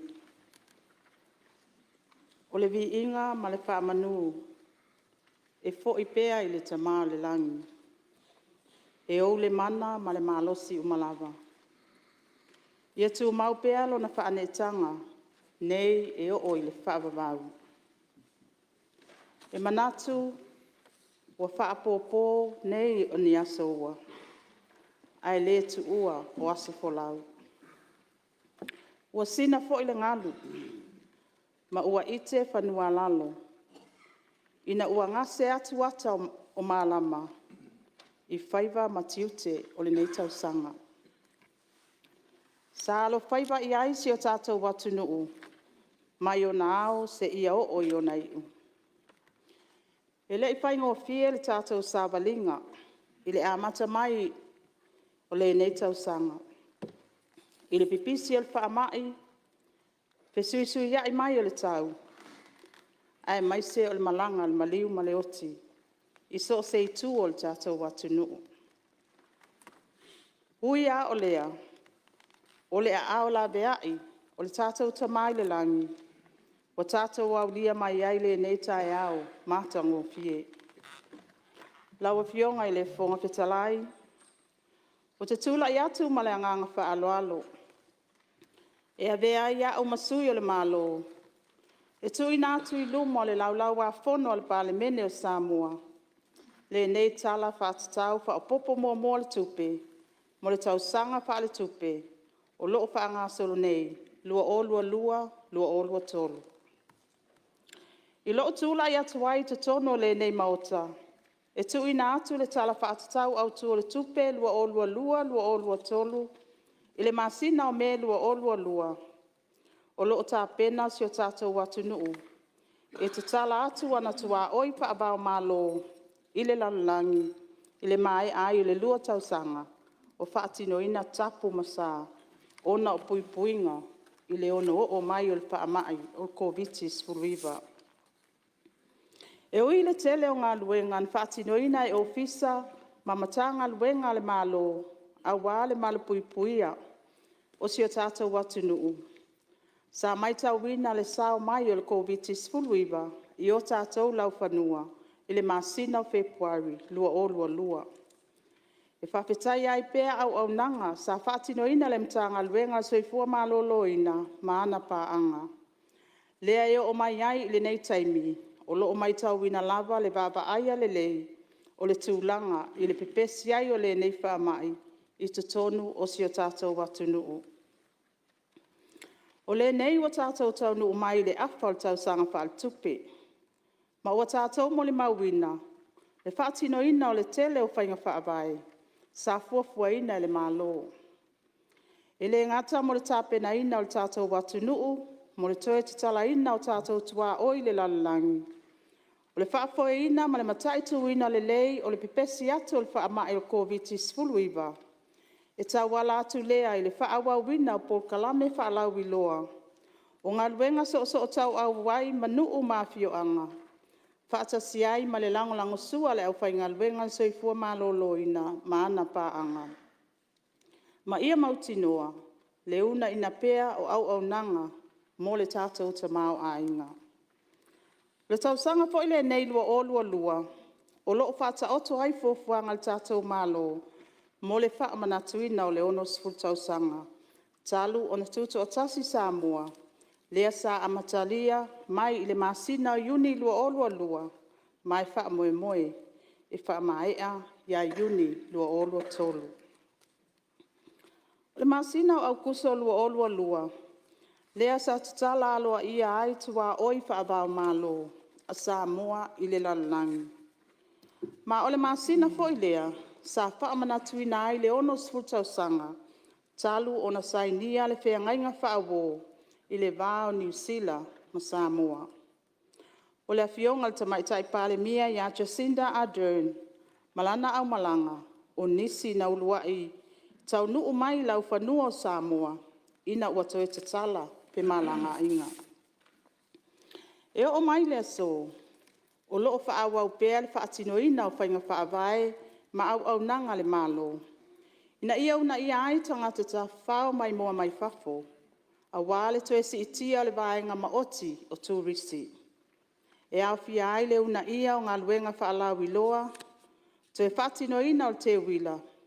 Ai mai se ai le whaamanatuina o le ono sfurtausanga o le tuto o tasi o le malo Samoa, lea o loo whaawau pea i le atunuu atoa. E le ngata i lea, sa whaatinoina fo i le malo Samoa ni whainga whaavai tau tupe, a wale si itia o le soifuanga lau le lei, o tangata nuu, ma le una ia o le tamau ainga, e au fia ai vaenga nei. Fesosoani mo tangata, e iai a fianga tu mau o le soifua. Tu ititia o whaamai le pisi. Tau fia o le sawaina o tinam tamaitai. Fesosoani mo le vaenga maoti o tūrisi. Fesosoani mo pisinisi la iti. Ma polkalame mo le atina enga o i tū malo.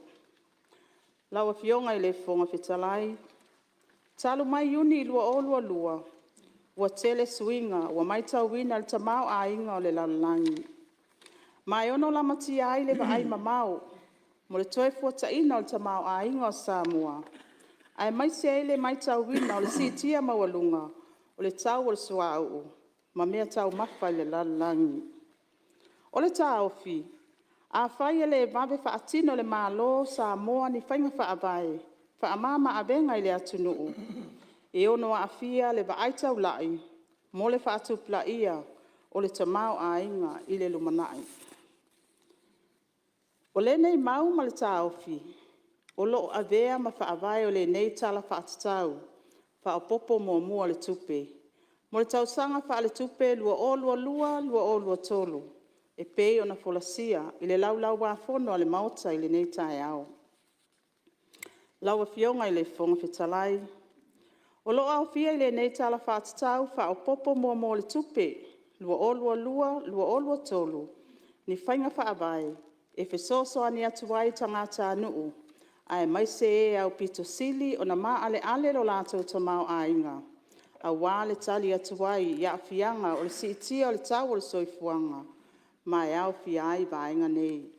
Mua, 5 tala wha o popoina le pensione masani, mo masina o Aperila, me Mayuni, lua olua tolu. O le neif soani, o le awha manuei nai umatangata whai pensione, e tusa lea, ma le sfulta siafe, tolu se lau lua sfulu. Lua, 5 tala wha o popoina, i le soani mo tangata, e iaia a fianga tu mau o le soifua, mo le masina o Aperila, ma me lua olua tolu.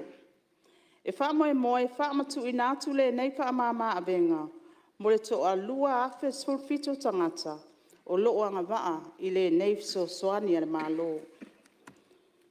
O le asa lusu tolo Januari lua olua tolu, o loo wha moe, wha matu ina atu wai le tului wha apitoa, e lua pasene, e le wha aputu ngā tupe, mo le lumanai manuia o Samoa, po o le nupi wha.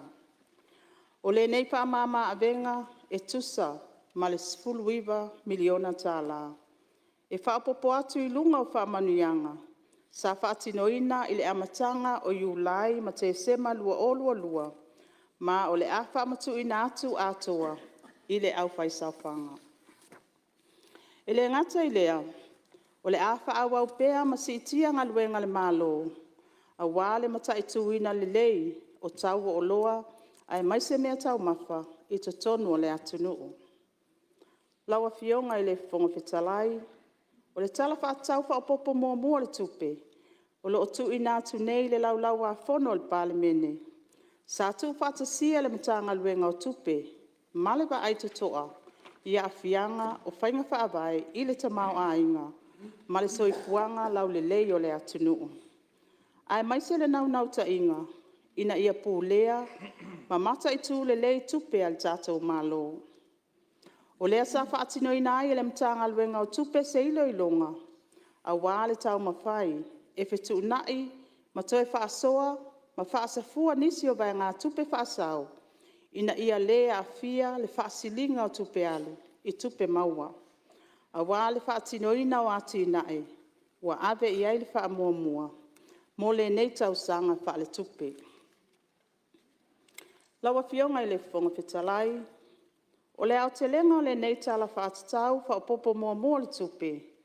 E wha moe, o le atu i titi ai, le whaasilinga o tupe alu i tupe maua, i le tolu tesi ma le 2%, ma i le tolu tesi ma le 5%, e pei o na iai i le tala whaatatau o le tupe au tū. O le nei tu i titinga, o lo atangia mai ai, le wha wina peo ngā luenga le malo, a wale matai tuina le lei, o le wha o ngā ina o tupe wha atauina, ina ia pūlea le lei, ma wha soa te tau. Tala wha atau wha popo mua le tupe. Laua fionga i le fonga fetalai, o le au oto ina atu vaenga tāua, o le nei tala wha atau wha popo mua le tupe, lua olua tolu. O le au te lenga tupe alu wha popo, o loo whaatarasanga ina e tusa ma le 10 tolu tesi ma le 1 miliona, mai whaatupe ina lea mai vaenga nei, mo mua, ono tesi ma le 1 miliona, mai tupe maua whaopopo. Tasi tesi ma le 1 miliona, mai tupe whaame alofa mai paanga, o loo whaatupe sa oai polo keti, mo ati nae. Fitu tesi ma le 7 miliona, mai tupe whaatatauina, o le atoe fitu nai. Tupe maua whaopopo. O le te lenga tupe maua whaopopo i lalo le nei tala whaatatau whaopopo mo le tupe. E tusa ma le 1, tesi ma le 1 miliona. Ma o loo au ili na atu e whaapea. Mua, tasi, tesi ma le 4 miliona, mai le mtanga luenga o tupe. O nei vai ngā tupe, o tupe au ina mai la fonga whaapitoa, mo le sanga le mu lea o loo tongi ina I lunga o pasese mo fe malanga inga I waalele, Safety and Security Levy. Lua, tolu tesi ma le 5 miliona, mai le mtanga luenga o tiute ma tupe maua. O nei vai ngā tupe, o la fonga e afua mai ta alusanga whaapopo, mai matanga luenga le malo. Tasi tesi ma le 5 miliona, mai le matanga luenga mo whaala potpotonga le malo. O nei tupe maua mo le malo, o le siitanga I tupe, sa fufua ina, e ono maua mai whaasilinga o tupe maua whaala potpotonga po o dividend. O le nei siitanga e afua mai I loilonga a mata tausu e tusi, mo nei ofisa, e peo na whautua mai ai le matanga luenga o whaala potpotonga ale malo. Tupe whaamea alofa, mai paanga masani. E yaini se so soani whaamea alofa, mai paanga mo ati na e masani ale malo. O lo whaatupe ai por kalame ma polo keti la iti, o lo whaatinoina e matanga luenga ma ofisa ese. O le au whainga atoa nei fiso soani whaamea alofa, e tusa ma le tasi tesi ma le 1 miliona. Tupe whaatitauina ua fitu nai. O le au te lenga o tupe sa whaatitauina e le tala whaatitau au tu o le tupe, lua olua tolu. E whaamoe moe o le ato e fitu nai, e tusa ma le fitu tesi ma le 5 miliona, ma o loo au ili na atu e whaapea. Mua, se la wafe mai le mtanga luenga psota inga whaamatalanga whaateknolosi. O nei vae ngā tupe, o tupe o mawhai na whaasau ina, mai I le lisi ina o pou, o loo whaapi ina ai upenga psotai, ale Samoa National Broadband Highway. Lua, fitu tesi ma le 2 miliona, mai le mtanga luenga o tupe. O nei vai ngā tupe, o mawhai na whaasau ina mai I le toi fitu na inga, ma le toi whaatala noa ina o sao le malo, inisio anati na e tele, ma o le a o au ili natu. Se lau 5 afe, mai le sao le malo I le poloketi mo tane suau. O nei tupe, o mawhai na whaasau ina, e tusai ma le whaatino ina o le nei poloketi I le taimi nei, lea o loo whaatupe ina e le whala potpotonga o atunuu o loo ngāo sia le suau po le OPEC. Se la wafe mai le sao le malo I le poloketi mo sota inga. E iai vaenga o fitu na nei I le whaatino ina o le nei poloketi, ma ua mawhai ai o na whaasau ina nei vaenga tupe. Se la wafe mai tupe whaatitau ina mo la fonga I le poloketi, mo le toe pausia ina o le maota o le Palemene. E iai vaenga o le nei poloketi o mawhai on toe fitu nai, ma ua whaasau ina I loa ma vaenga tupe whaatitau ina, mo le titongi ina o la fonga, e patino I ngā luenga I lalo le nei ati nae. 5 afe mai le ati nae o whelaua inga I lunga le lau ele, Land Transport Sector Development. E iai nisi o ngā luenga whaatino, a wale ati na enga o le vaenga maoti mo whelaua inga. Ua whaase e atu nei le tausanga whaale tupe fōu, lua olua tolu, lua olua wha. Ma ua mawhai ai o na whaasau ina nei vaenga tupe. 3 miliona mo le poloketi o le whaale leia le awala, mai a pia e tau isi umu, po le Central Cross Island Road. O nei foi tupe, o mawhai o na whaasau ina, ona o le whaase e atu o nisi o ngā luenga whaatino, I le tausanga whaale tupe, o lo loma nei.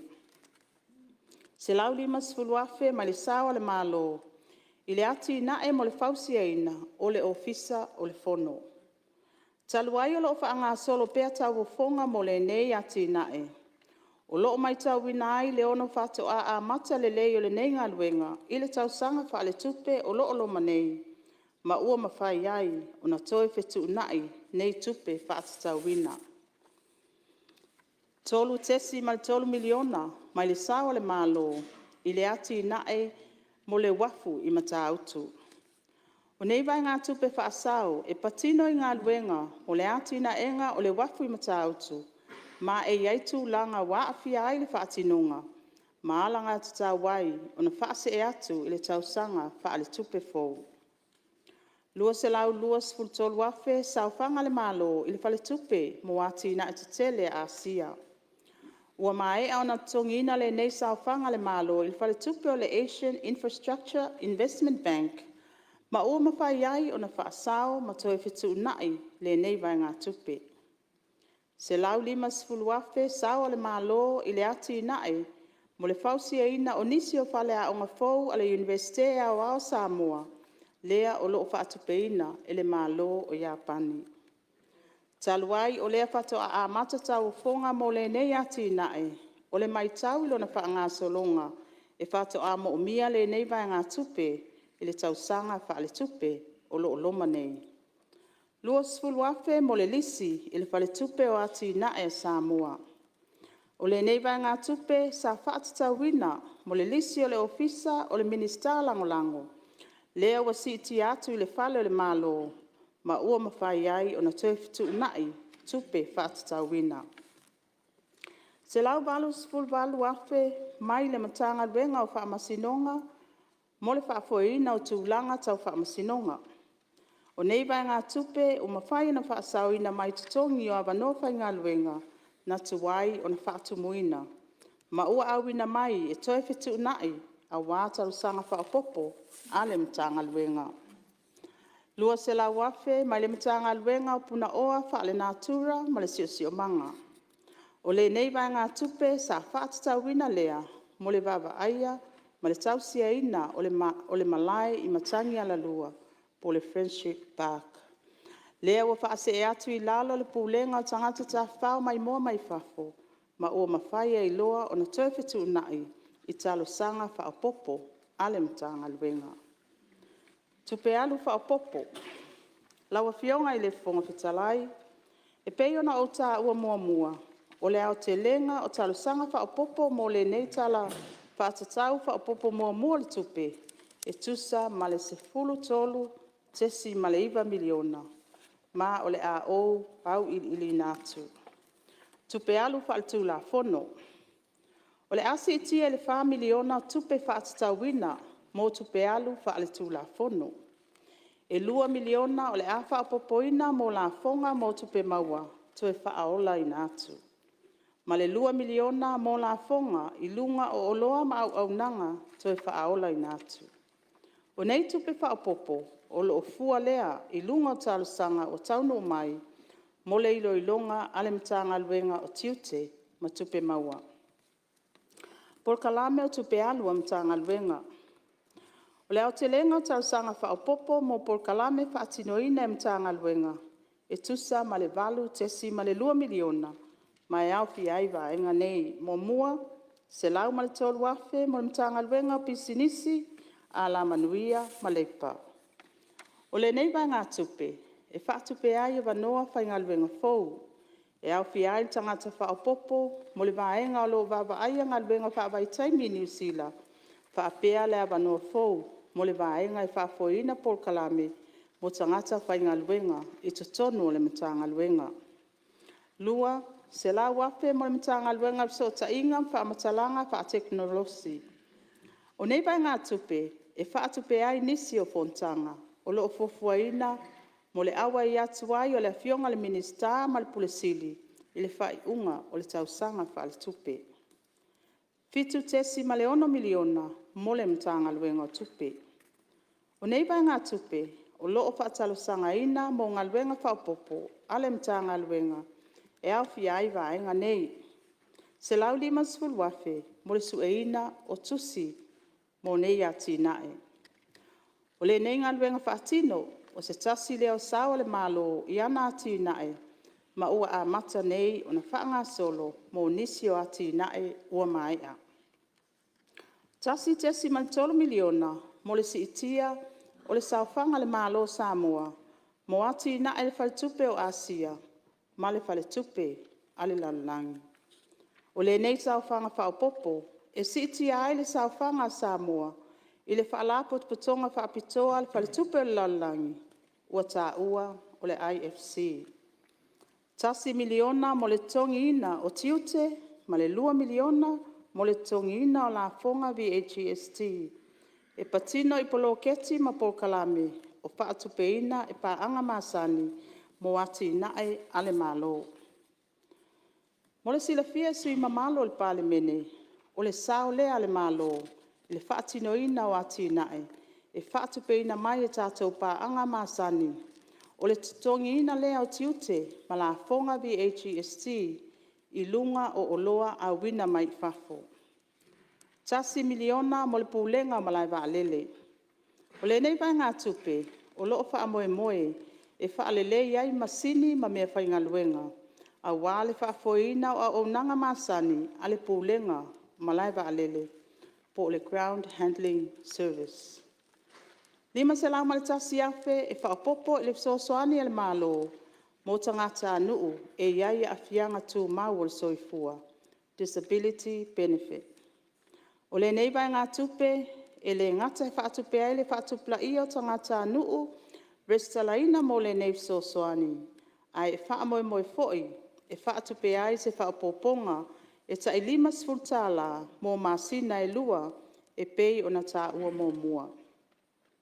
Tasi tesi ma le 1 miliona, e whaapopo e le pensione mo tangata mātutua.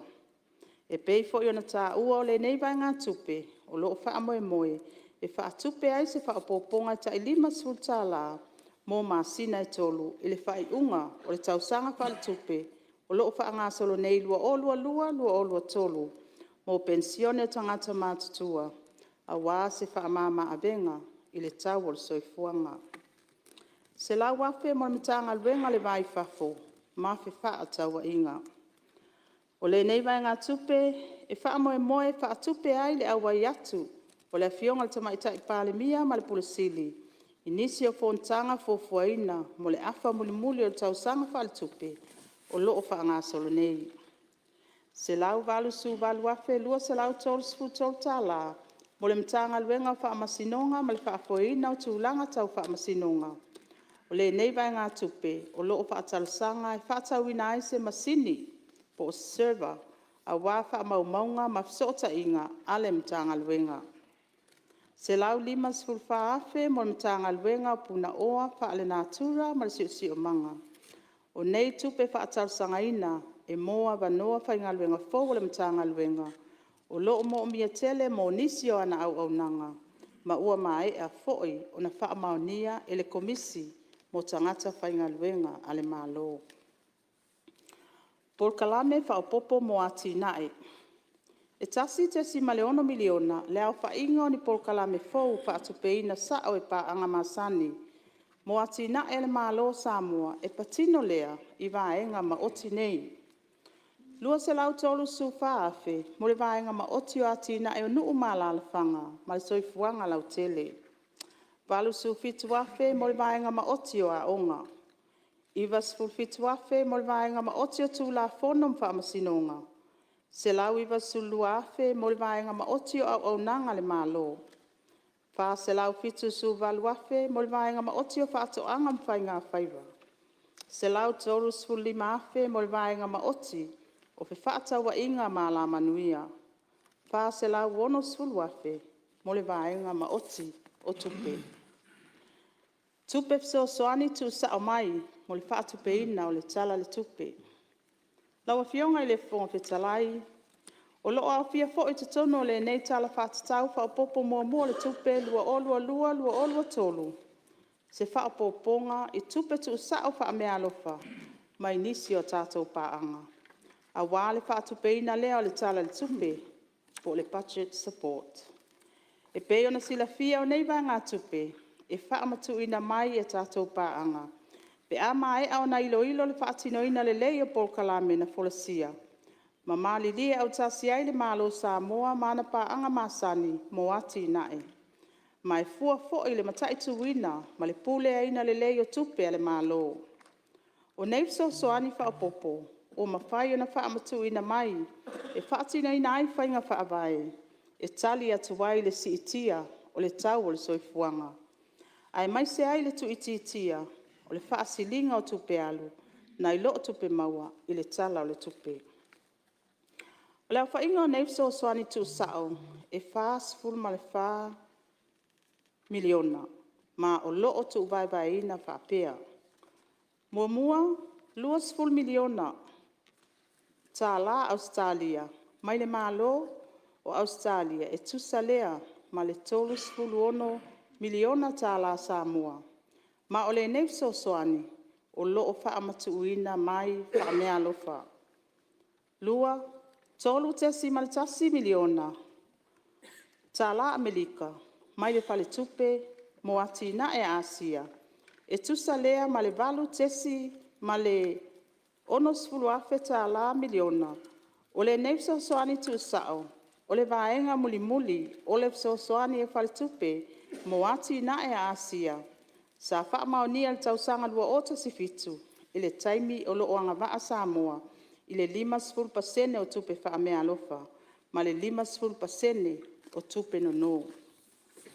Mai le wha aputu ngā tupe, a le Asian Development Fund. Ma o le vaenga o le tupe wha mea alofa, o lea sa wha amtu ina mai a perila lua o, e tali atu wai le COVID-19 fulwiva. Lawa fionga i le fonga fetalai ma le mamalu o le fono awao. O le tala wha atatau o le tupe, mo le tausanga wha le tupe, o loo wha ngā solo nei lua o tolu, sa tu wha atasia, ma o loo wha atino ina ma le nau ta inga, ina ia toi fatu, ma wha ma ite ai le tamau a inga o sio tātou watu nuu, i le nei vai tau. O le alangolango tele, e le tala wha atatau wha o popo mo le tupe, nei ngā luenga wha ma ite, e tau wala atu lea i le whaavaina o ni ala fua i whaatino.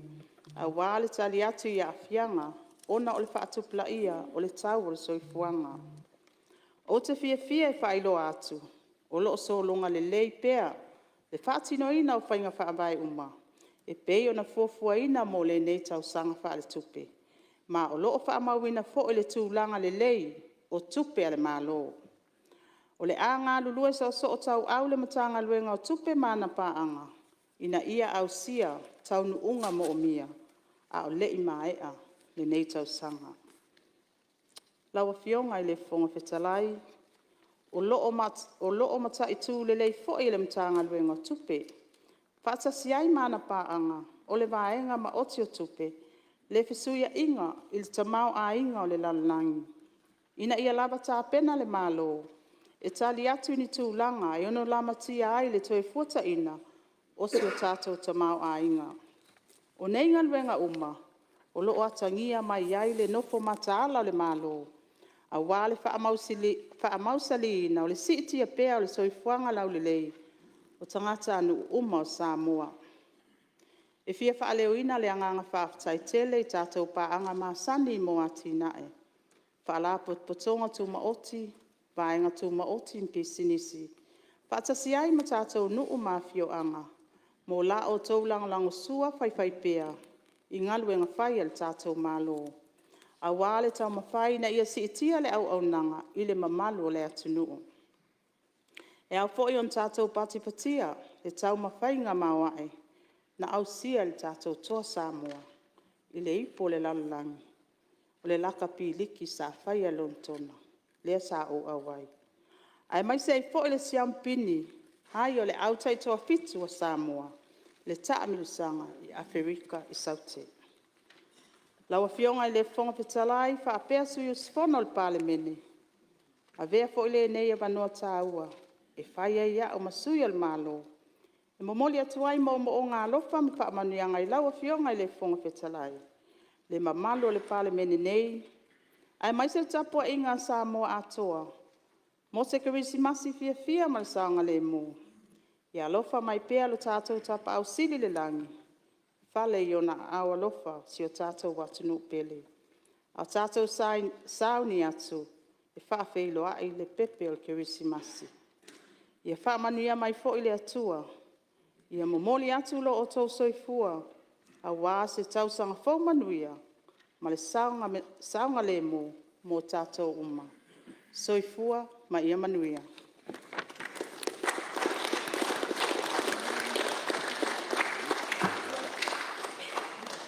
Malo whaftai mo le taunuanga ma ea Malama le lo fionga Mr. Tupe. Ia, malo lava. O ngā ruenga, tanga runga tupe. Taima le tulafon tu mautas tolu. O le atol po fila flafo inga le tulafon o tofa ofi. O fatawino tupe fa popo numero tasi. Lua olu tolu. E lei titi ifo le sfufa aso. A o tu ina atu tala fa tau tupe fa popo. Numero tasi, lua olu tolu. Mo le ilo ilonga al komiti o tupe maua. Ma tupe tutongi. Ma toi li poti mai i fono ao. I le fontanga o lumana. Tulafon tau whaofi o te unga o tulafono o whaasolonga o tiute lua. Whai taunga mua. O te tāpāra u whionga sui Palemene, min stafo i leo tiute ma tupe maua.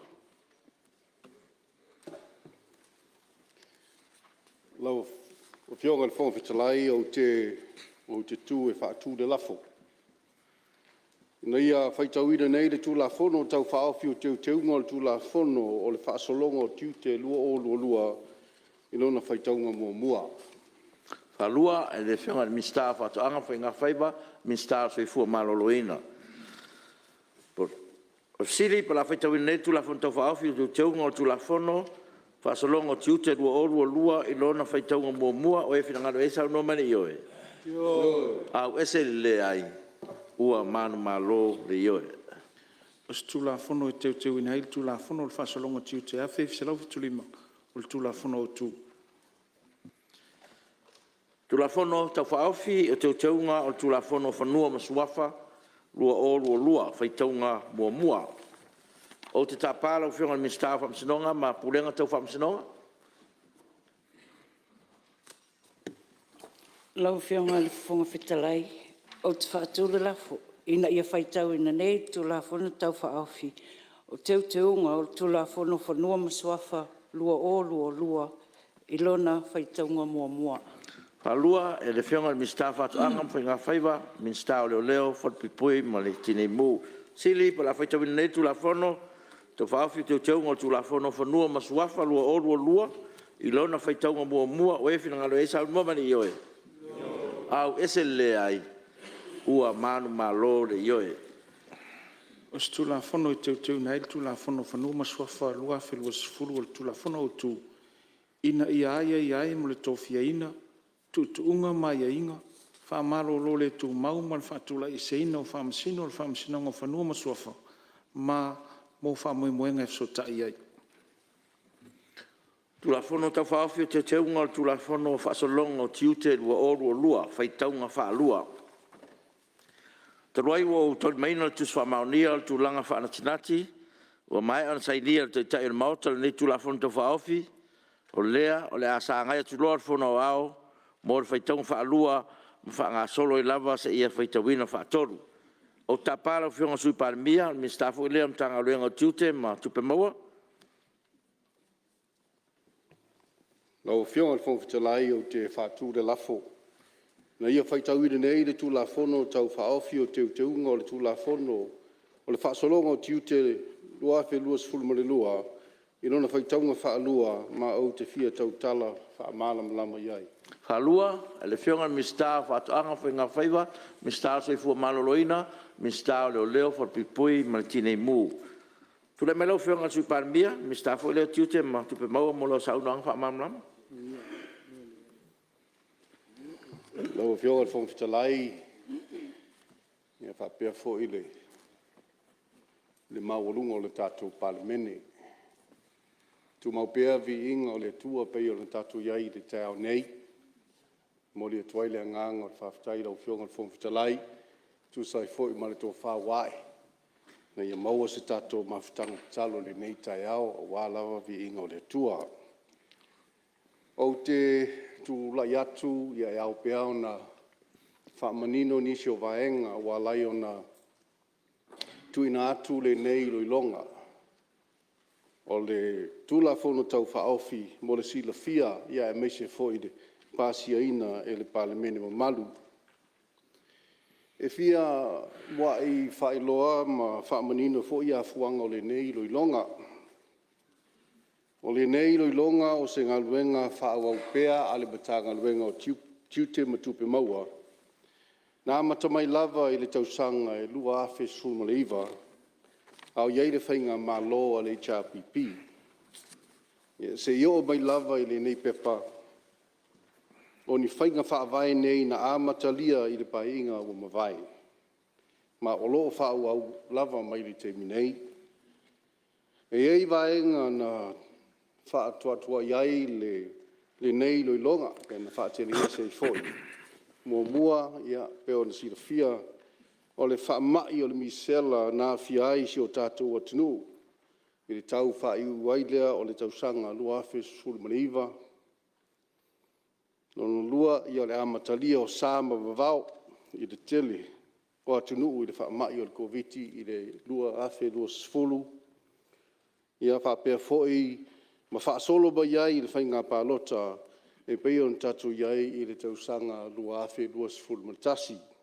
Mai manatu o le nā taimi sa whapea ai o le toi whaatatia le nei tu la fono. Ina ua whaatino le tele o tu la fono sa tau pasia. Le nā taimi ai le whaatino ina le whainga pālota i le lua afe lua sfulu matasi. O le ilo ilonga ma le lauli wina o le tau o tiute ma la fonga. E leo se ngā luenga i whaunei. O nisi o whainga whawai. Nga suinga e pei ona tuina atu mo se whaiunga al Palemene. O ni vaenga lea wa maea o na malilia iai le malo i tausanga o mawai. E ala lea le JPAM, ia po le Joint Action Policy Matrix. Lono winga o se tū whaatasinga lea o whainga whawai, ma swinga wa maea o na saini lima iai le malo, mai lava le tausanga o mawai. Na ia mawhai iai o na wha matu mai le so swani al whali tupe, o le laulangi i la tātou tala whatatau o le tupe i tausanga taitasi. O le whatuna inga o le tau o tiute malafonga, nā fua ma whatatau i vaenga te tele tolu. O le vaenga mua, o le tau mawhainga lea le malo ina ia te atu i whabai le pipisi. E ala lea ili sitia o le tiute malafonga e whaae e runga o loa, po o loa o mea tau mafa e tele ai le ngao, ma sima, ma le suka. O lo tu ina mai le suinga nei o whaatatia le mota, le whaae ma le sitia o le tau o tiute malafonga ia ano manufasi po vaenga o ano manufasi e tele ai le ngao. Whapea fo i bawainu tau mafa e tele ai le suka. E pei o whanguinu sua malie o lo whauru whalina mai a toa ai ma o lo nei o lo ngao sia i Samoa nei. O lo iai fo i suinga e pa ua le tau o le tiute malafonga. I fuala au whaisua e peo na iai le suinga o le tau o maea o na pasia i tiute malafonga. E whae e lugo o tau o fuala au aina sa whaatinoina i le tausanga lua se fulu. O se tasi o vaenga tau o le nei loilonga. O le toe fitu na i leo nisi o ata tau mea tau mafa. Ina ia mawhai o na vaevaina e tusai ma le whaatulanga ina whale soifua malolo ina.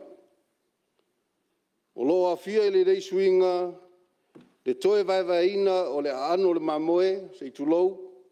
Ina ia mawhai o na tū ese ina le vaenga e te lei le ngao, ma vaenga e au ngā ma le lei mo le whafonga tau mafa o le atunuu.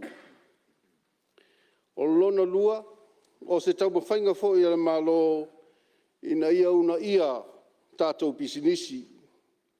I le suinga le whatinonga o ngā luenga, wa apa ai le tātou malo, ia iai se tau whaamama a venga o tiute, i le tau o masini kompiuta, ma telefoni whiaweai e whaonga ina mo le pisinisi. O le nganga ma le whaboemoe ina ia una ia tinae o pisinisi Samoa. O iai fo i suinga ina ia mawhai o na mautino pea, le iai o awa no tutusa mo ata tau pisinisi la iti e ati a iai. Lona tolu vaenga, I lo tātou ia I pea o se sui o le WTO ia po le whaalapo te putonga o whaatawa inga o laulangi. E iai ia inga I le tau o tiute whaatulanga ina I le mau o lunga e whaahe e lunga o loa. Ia po le tau lea o lo taua o le WTO bound rate. Ia po le tau lea e le mwhai o na whaasilia. O nisi o a tātou o loa, o whetūna I tiute ina ia mawhai o na o ngatasi. Ma tau maulunga o whaatulanga ina mai. O le whaalapu tonga o whaatawa inga o laulangi. O la tau nei o lo whaatulanga ina le tau o loa. I whainga so taipea ma le tātou matanga luenga. Ia whapea foi nisi o matanga luenga o tiute I isi atunu o laulangi. O le ala lea a sila inisi o a tātou suinga o mea tau mafa o iai le afianga I le soifua malolo ina o lo whaatu mawina pea le tau o tiute malafonga. Ma ua se isi vaenga o le tau o le tiute sa iai I le lafonga o le excise. O le lafonga whaopopo o le ilunga o le lafonga o uma na autasi iai le tātou malo I e whapea fo I le whaalapu tonga o whātawa inga o laulangi. O lo ua manino I le whaavasega o loa le tāua o le nei ngā ruenga ma le iloilonga. Na ia mautinoa le soifua manuia le leio si o tātou atunu. O le soifua malolo ina o tangata lautele, o le una ia o le atinae o pisnisi, ai meise o le vārono fuai ma tātou paanga whaavao malo, whapea ma le muli ta ia pea o ia inga o whengainga, o maea o na saini au iailo tātou malo. E tāua le sila fio le nei loilonga, e whaau au pea. Ina ia sila totoa le batanga luenga, inisi o whainga whaavai e whesoasoani I le atinae o si o tātou atinuu, I ona vaenga uma. Nau whionga le whongwhetalai, o le tāua lea o le nei tu la fono. Tu inatu ma le whaola o tele, e le fono, whaitu la fono le malo, o le lato whelafalo fo inga, ia ma whiringalo fo I whaari iai. Le nganga lea ma le whaafitai. Whamalo sau noa I lau whionga le sui Palemene. Ua maneno mamlama lau sau noanga whatau le tulafon tau whaofi. Ia, malo whaafitai. Ia, o le awa noa nei mo sui mamalu. Fi sau noa le tatou tulafon tau whaofi. Ia, le foi sa tatou wheloi le son nafi. Ia, matala no ina foi, ia, nei lava tulafon tau whaofi. Ia, o le awa noa nei tuatu si mamalu, nei sa noa, I lona whaitaunga whaalua, I whainga whaavae. Ia, o le nei tulafono, ma le ngang whaaloalo, le awa noa nei.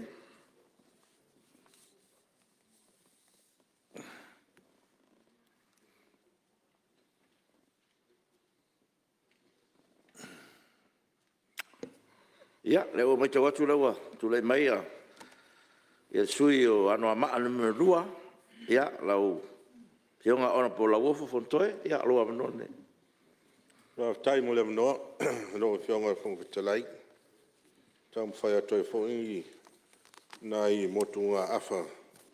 Upu e tu sai me tu la whono tau whaofi.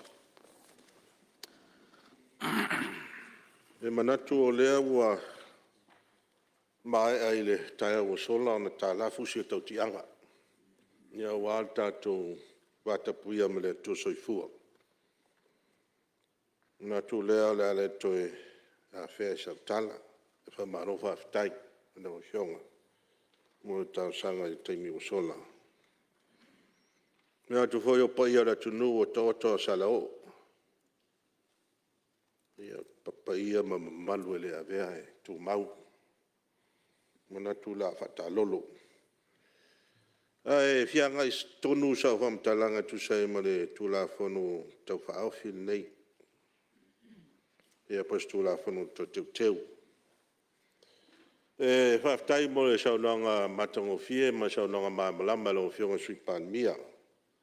o lea ua maua le ano liu o le mataupu. O se sosoani le tātou atunu, le ngata i le tūlanga o tuititia o whama i le pisi po NCDs.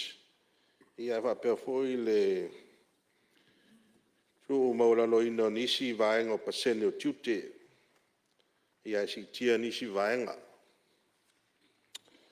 I laula matau i le vaenga mo mua fōlinga mai o lea le a si i lunga le tau o nisi o loa tau mafa. Ai leo nā tia le whaafonga le tunu tūlanga o le mawalunga le tau o soifuanga o iai.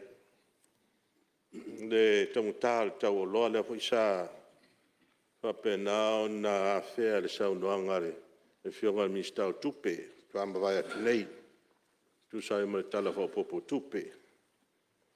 Ia tūlanga ia e whea ngai pēr mtātou, o lui tau, whea ngai pēr mtātou ia se uma. Le lai pe o na matau atu. Io e ngai le si tio pasene o tiute, le ngata i le tiute o le import duty for the tariff, ia wha pēr leo wha popo excise tax. Mai se ala i mo ano manfasi.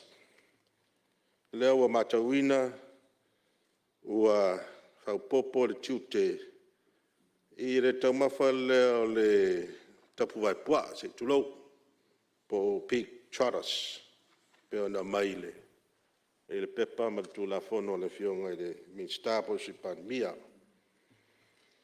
leo si tia mai le 8% la si i le luas 4% tiu te fo su 5% ia ma le excise tax e fa popo e 5%. Nona winga, wala si le pasene o tiute, o le tapu vai pua, mai le 8% i le luas 4%. Ia atono le aunga leo tau whai tu i lunga ia tau mafa ia o ia loo atupura ia ai le NCD, po mo wha mai fo ia le pisi. Tono le aunga leo. Ia ai manatu fo i le situ. Ia peo nei tau mawhatango fia ia lo tua ia lima vai. Ma le tango lima. Nei mea ai ia whapea. Ia le foi pe matau ina. Si tu a inga ano manfasi. O lo o pau i lalo pe 5% el pau. Pau me lusu pasene sulim pasene. Ia ona o le whamoe lava le tasi. Dela matawina i tulanga ia tau mamoe. Ia o le mamoe le tau o le vai mamoe po le lamb shank. Ia o le ua sulimu pasene. E lua su pasene lo iei nei. Ia le la whapau su pasene ma le 5% o le excise tax. Ia na atoa le sulimu pasene. Ia musi le whamama venga. Ia au tau mawha ia o le lamb shank. E whai astang tā, misa o po le lusu fitu tā la i le kilo kalam. So ane ai ma le tau mawha le o le ua mamui. Ia o le tua vai atu po le surono tā la i le kilo kalam ma le ua mamui. Ia wha solo i fo i lalo i le mea le tau le lamb rack.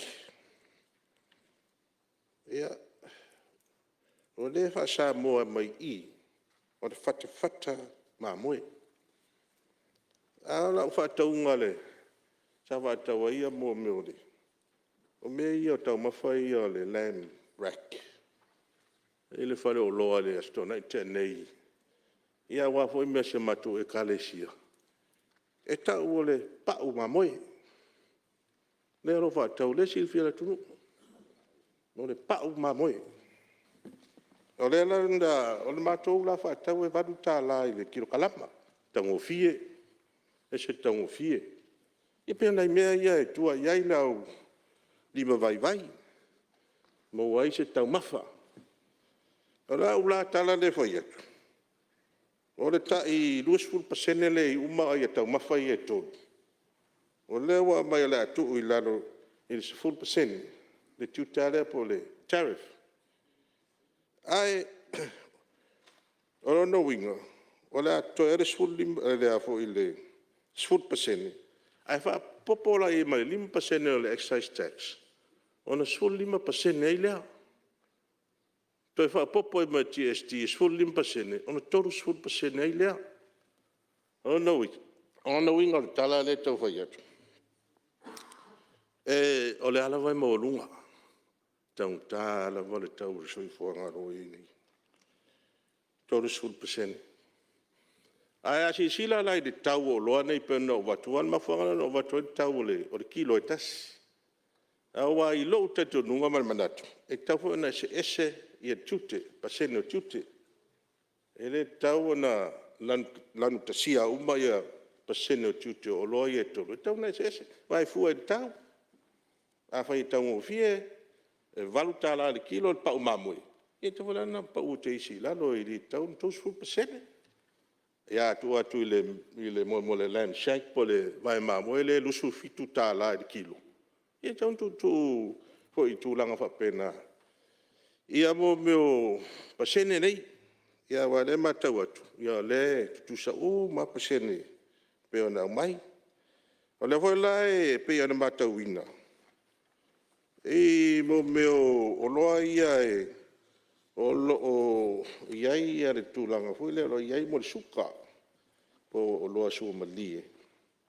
Si tia mai le, o loa si tia le tūlanga lea mai le 8%, si ira ia i lunga 5%. Ia o isi o loa ia o loa sua malie. Si mai 5% i le 5%. Ia, lau fionga fonga talai. E le wha miumia sa wha mtalanga. O peo le ata lea pa le meo lo tau whai atu ai. O lo si tia ia tūlanga o isi o loa. O lea o lo taunga tae le taimi nei. A lea o si tia i pasene o tiuti. O na winga, o lea atiri o na taunga tae. A o loa ia o maulunga foi le, maulunga feo lolo ia lato pasene. O le tutu te isi lalo. A ele o lava. Ele o lava ina ia feo lolo se wha mama a venga. Mo le mamalo le tunu. O loa ia tau mafa o ano manfasi.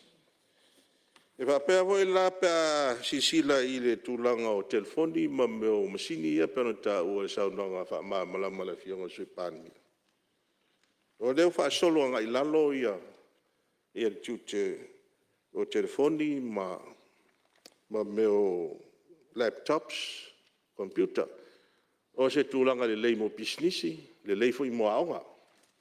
E pawale o le fautuanga. Ia ua ne i pā le tūlanga o onga e whai i whanau. Ne whaonga se ino o teknolosi nei. Tasi ia teknolosi o lo tūlai mai ei le telo whawhitaudi.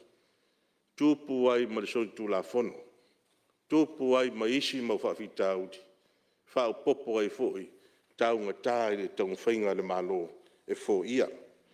Ia nei ma whawhitaudi e tele. E whapea foi se manatu i tātou pasene ia i mō meo tau mawha. Au aile o tei mua ne wa mai estu la fono teu. E si i ei pasene o tau mawha o lea whapea e a fi ai pe mo waitangata le NCD. Mō meo wha mai foi e le pisi. E mai suka. E toto mawalunga. O le foi lauto e mai le tūlanga lea. A le ho te mantua sa ulaunga mo mua i fo i tu la fono wa pena mai is fo i vai taimi i si tato fontanga. E ave pea le wha mamafa i tu langa o onga. O le education o le mea sini on ta ua. A wata te fiwa e si i a pasene ma son taunga ta i le tau o soifuanga. A le leile o onga ma po kalame o ai a le mamalo le atu nuu. Ia fianga o meni. E tau te fiwa si. E alu i lunga ia ma whaatupula ia la toe ngase i e mafua mai i olo atau mafa nei. Nau fionga le fonga fitalai. O nai motunga afa nā pe no whai atu. Ele umi foi sau whamatalanga. Ile tūlanga o le tūlafonu tau whaawhi pe ona. Mai, ia, ia manuia le fonu. Ia, alo, sao noa. Ia, tula mai re, sui manu masat paitea. Ia ngalauta. Kai lau fionga le fonga fitalai, mo le avanoa le nei suis fono. Ia le fei foi stala e mo lavana. Whātala tulou, whātala whai le pau o le malu. Fia lau fionga, fonga fitalai. Fia lau fionga le mai tai Palemene, ma le sui Palemene. A fia fo e min star kabinete, ma i stalong lang. Ia, tan fo le nei tu, fia lau fionga le sui te tai. Sui malu uma.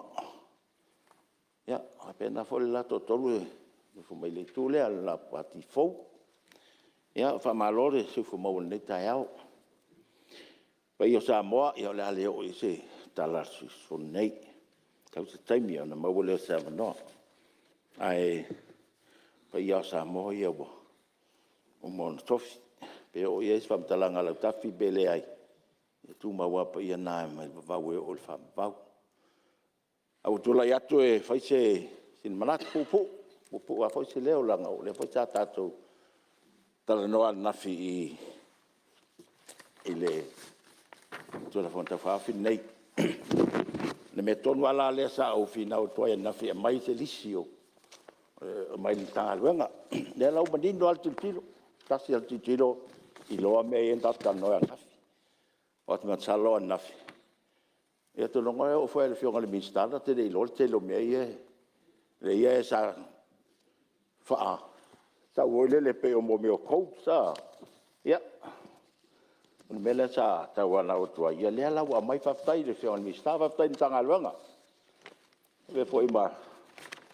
Tūlanga fo i muta ia i sim tanga luenga. Au mai ni mata upo tekniko o foi lea. Ia. Si lea whamanino mai i le language. I le e mal mana mo wai tātou nei whai pule. Ma te whapa tātou. Tau te loa nei mea. O te bi natu o le sui anoa maa. Pei o lea e tu tilo te ei anu lalo alu runga si mea. A o le tele au mea. Ta tu tilo e on average. O le o si i runga tau o mea umanei. Pa u lalo isi mea. Esti lele si i runga o isi o loa. O rau whawinganga le tūlanga le o nai mea i e fi tātou tangata. Le o si i runga tau. Le o si i runga. Mai se au tātou tangata e fi te le tau mawhai. I mei o ano man fas. La ia a si sila iai. Si o mai runga. Mai le valu sfulima sene. Tu se sfulupa sene. Valu pa sene si sfulima. O le mea sa le ai se import excise, le osi le 5%, me uma nei, longa winga. Walu umai nunga me mawhai na tatangata ona tua iai, te min nei. O isi mea le ia e atu o le aru lalo. Ia, o mea e, sa ona tau mawhai tato atu. Atu na whaltani malo, lau te whataua nisi o mea nei. Mea nei, le efe mai alua i lalo le whamai le pisi o te whamalo atu le whionga le mista o te mea le lei.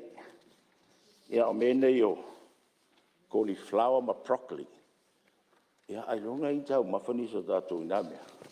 Pol var 10% o tangata Samoa. Lau te le tau mawhai nei mea. Le i rau pa ulalo tau. Te koe le mana i atu tilo. Brussels sprouts. Ia. Ia maisi mea. E o ai. Mea i o ai lau au le sau i pa ulalo tau. E mana i atu tilo. Mana i atu tilo. Pa umator suru o le lusu basene. Le suru basene.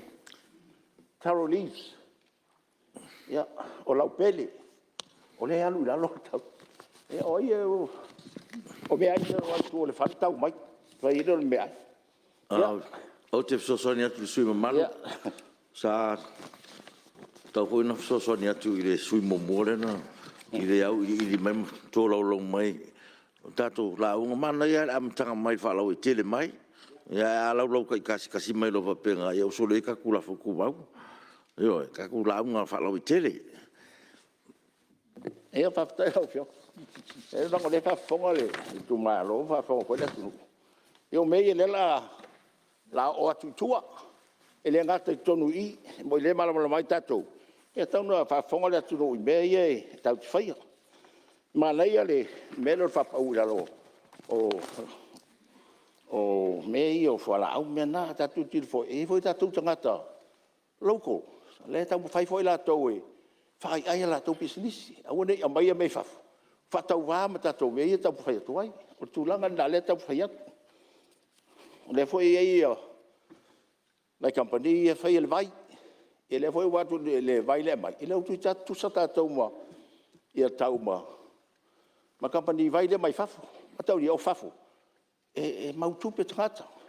Te le volume o lato vai o la mai. E mawala lato tupe ma, a tato, le tamu fai atu. E a te si le lau fionga le minsta, te iua, ua tato, so na tu woi lalo ia excise tax, but tutio, fatu tu sa voi lea. Ia sa fai tato local industries. Tasi al ngai me taun tato pui ai, o industries ana tato tangata, le tau wha lola. Tau fai discourage la mai o me fafu. Me ia mai. Au fo tu i me fa tau fi. Fa tau ta ia muso ia mai. Fa o lailo tatou tangata mala business. Pe o le mele o te silingia la o fionga. O le timing. O le o mainga o le tu la fono nei. Ile pose lilo le tu la pangati o ile tunu. O ile la lolangi. O ile la left to tau amata o na tau tau kilikile le tatou economy. Le afta ta wa mata ona to tau ai oi. Le wa mata ngau mai nai ta mai fafo. Ko fa ngai oi ta mai. A o le al watu ai le. E menei. Ya le. Pa tu atu lista sang. Si tau fa masana tanga to yalu business to mau tu pe mau. Ona fa de afford me ia. Ona fa ile ona lato maua fa manianga le maua mai tatu la fono nei ai au le ai tu la tau ia wala sfo mo ya wali le fa tino le tatu la fono le la ufionga aso mo ya wali ba so tu le ya te donga tanga la tatu o matna mo tu ya ai la am toa fi ai fa tal malo le ai me ia te fa tu la fa tau ya fi ai me tau o la to operations so le ai ya o nai manatu na la ufio no tu atu le danga luenga mai mista ya fa malo le si vai ko tatu tu la fona se tanga i si vai ngai o ufio raftai ya tu le mai la ufio mai mista fa tango fenga sa manatu lava sei o si sa no ngal soi maluna batura le me fi fa mama male so soniatu le sa no le minista o te le winga ona o le tau mawhai tau fiofia o lone mai fafo. Me se o lone mai fafo. O lo whatupula i ai wha mai le pipisi le tātou te awhi ai. Al so soni al tātou maro le whasolo. I wha o ngā tātou manufasi tono le tunu. A fia tau mawha mā moe le tangata, whangau mā moe. A fia tau mawha i tūlanga o tapu vai pua, whawhanga i alava o pua. A fia tau mawha fo inisi o loa i e tau mwhai mai whawha. O le winga le nao le, o porkalame le whasolo.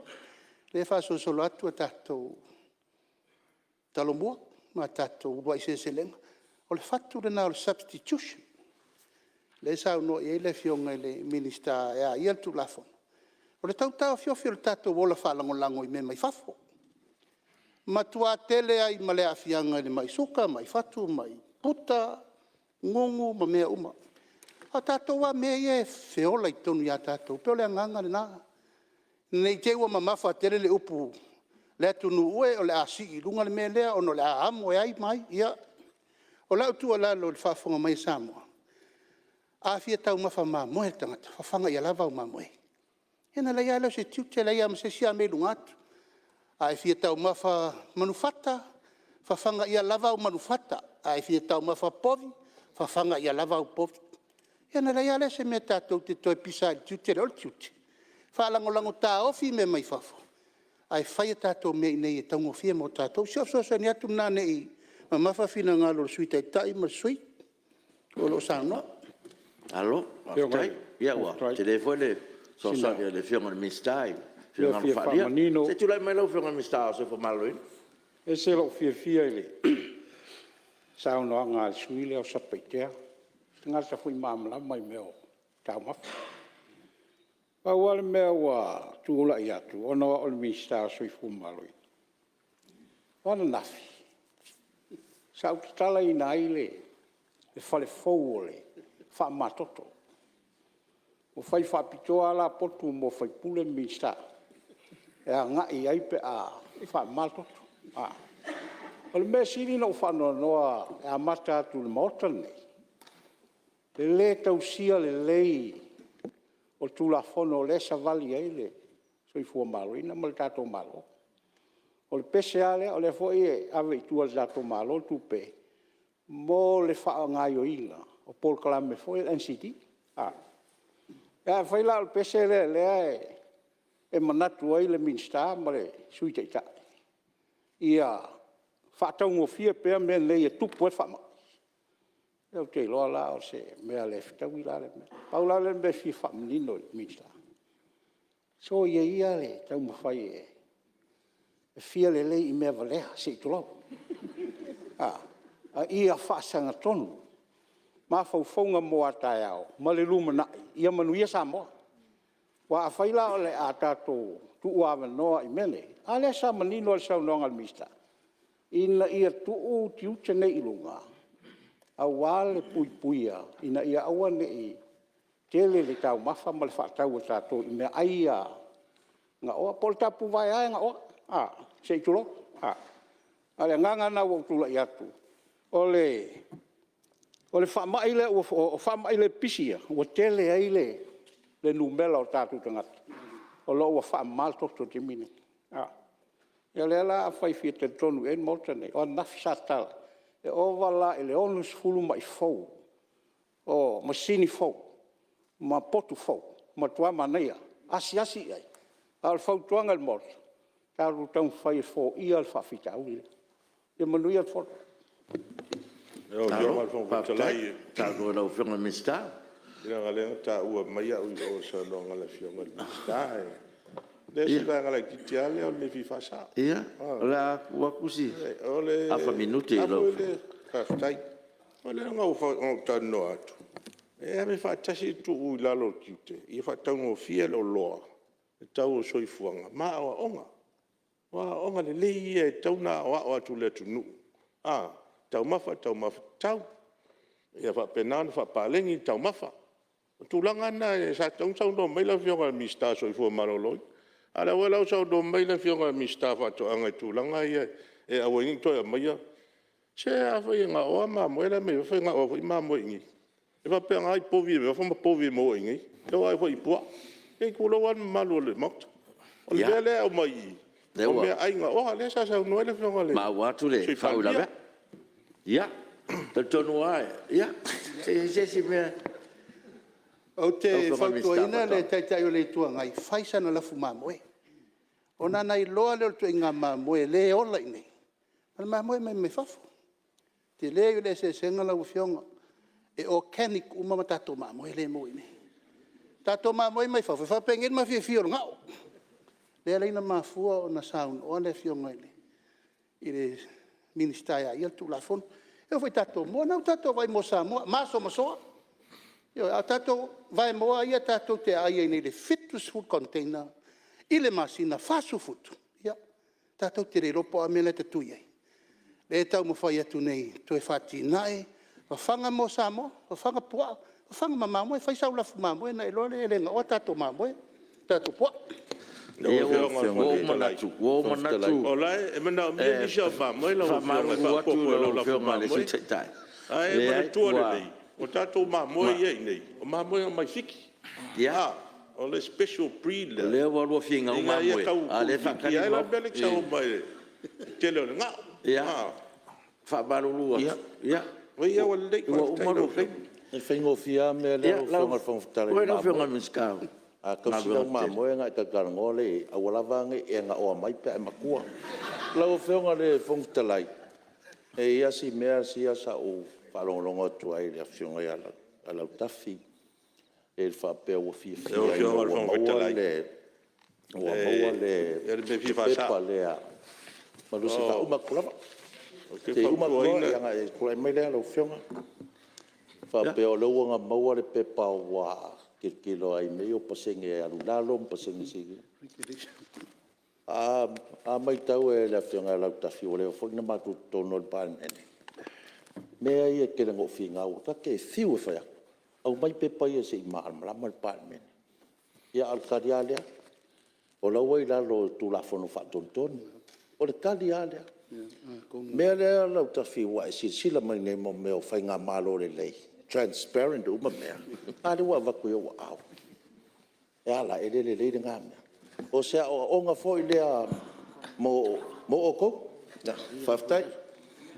Nau whionga. Nau whionga whangwhatalai. Se o whai o tomu whalawe lawe le. E o le bea lea. E kou ngā ko mai le ngā ruenga ngā whole ka whaiak. Malie lau ofo. Wa umau kaimi wa umalo wa no. O le bele fi fa sa lo fio. Le ila nga le upula nga la fo mai le fio nga mixta nga lo. O nge nga o mai pa matu. E ve se upu ia mai ga ko fa mau. Ya. Le maria de fa fonga le tuno ma. Wo fa long long ku ia au le. Ole Wa manatu ya ole la fa wa ka ko nga ruenga ole a le sa ta o ya lo ngoe e to lu le pa bol mole to ko a bol mole singa bango ala va sei fa ko se kala pu wa ke fa mai la ke ko foi la lo ngo fo ila ku sa pele u bala kala fa ya la wo fiong fo fa lai o ke fa malo atu i fiong a wutu lai mai lai ole pesel nei nga mata al malo nei te tau mawhai tu i lalo ia le whamai pisi. Ia, o le ngei lava u kou kau awea, kau awe whale lei. Ia, awa ia se lengi o kourima. Whakingo ai ia o oga mangisi ia wala, o ale e whaiak, e whiu e whaiak. Ia, o le lava e aruarua i runga pio gas. Tau ngā mai le miskao, se fo maloroi, la e aruarua i runga. Au le kako galu e whatasi. O le fai atu manatu ono le mele uto o mai tonu i ni afiango le afia i nei. I se taimi po. Saro le o mau atu le whina ngaro sui mamalu. Ia, wa ia fai manatu. Ia, wa. Lusu kausanga o mako whingau fo i. Le o mau o lo whina ngaro. Whakai na uso le a mista o sui fo maloloinga. E se lo fia fia le miskaldi.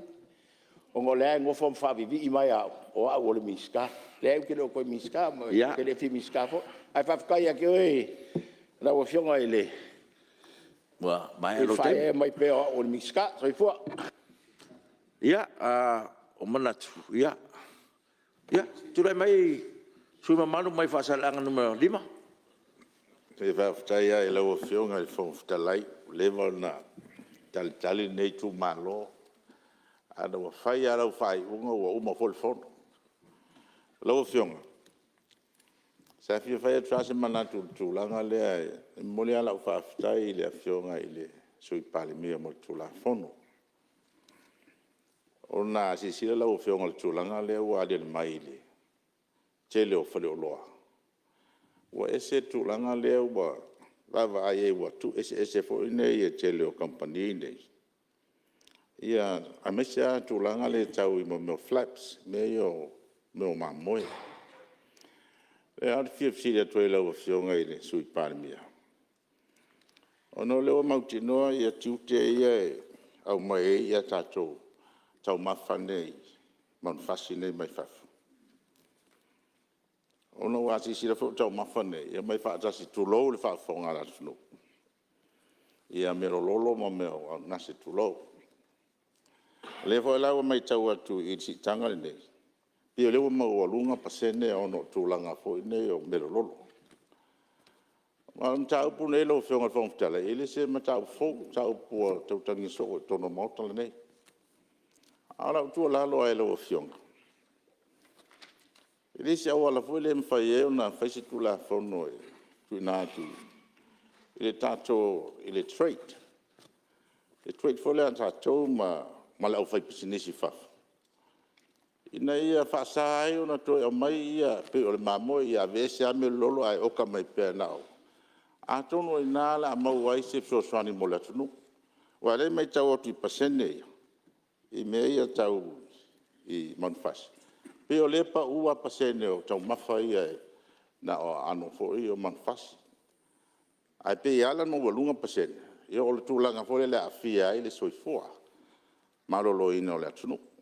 O lau tua lalo la. Pa ua leo le awala mwhai eo na pa ua le tiu teo mene ma maua ai le ngā whatia e tangata o mo le atunu o mea tau tau mawha.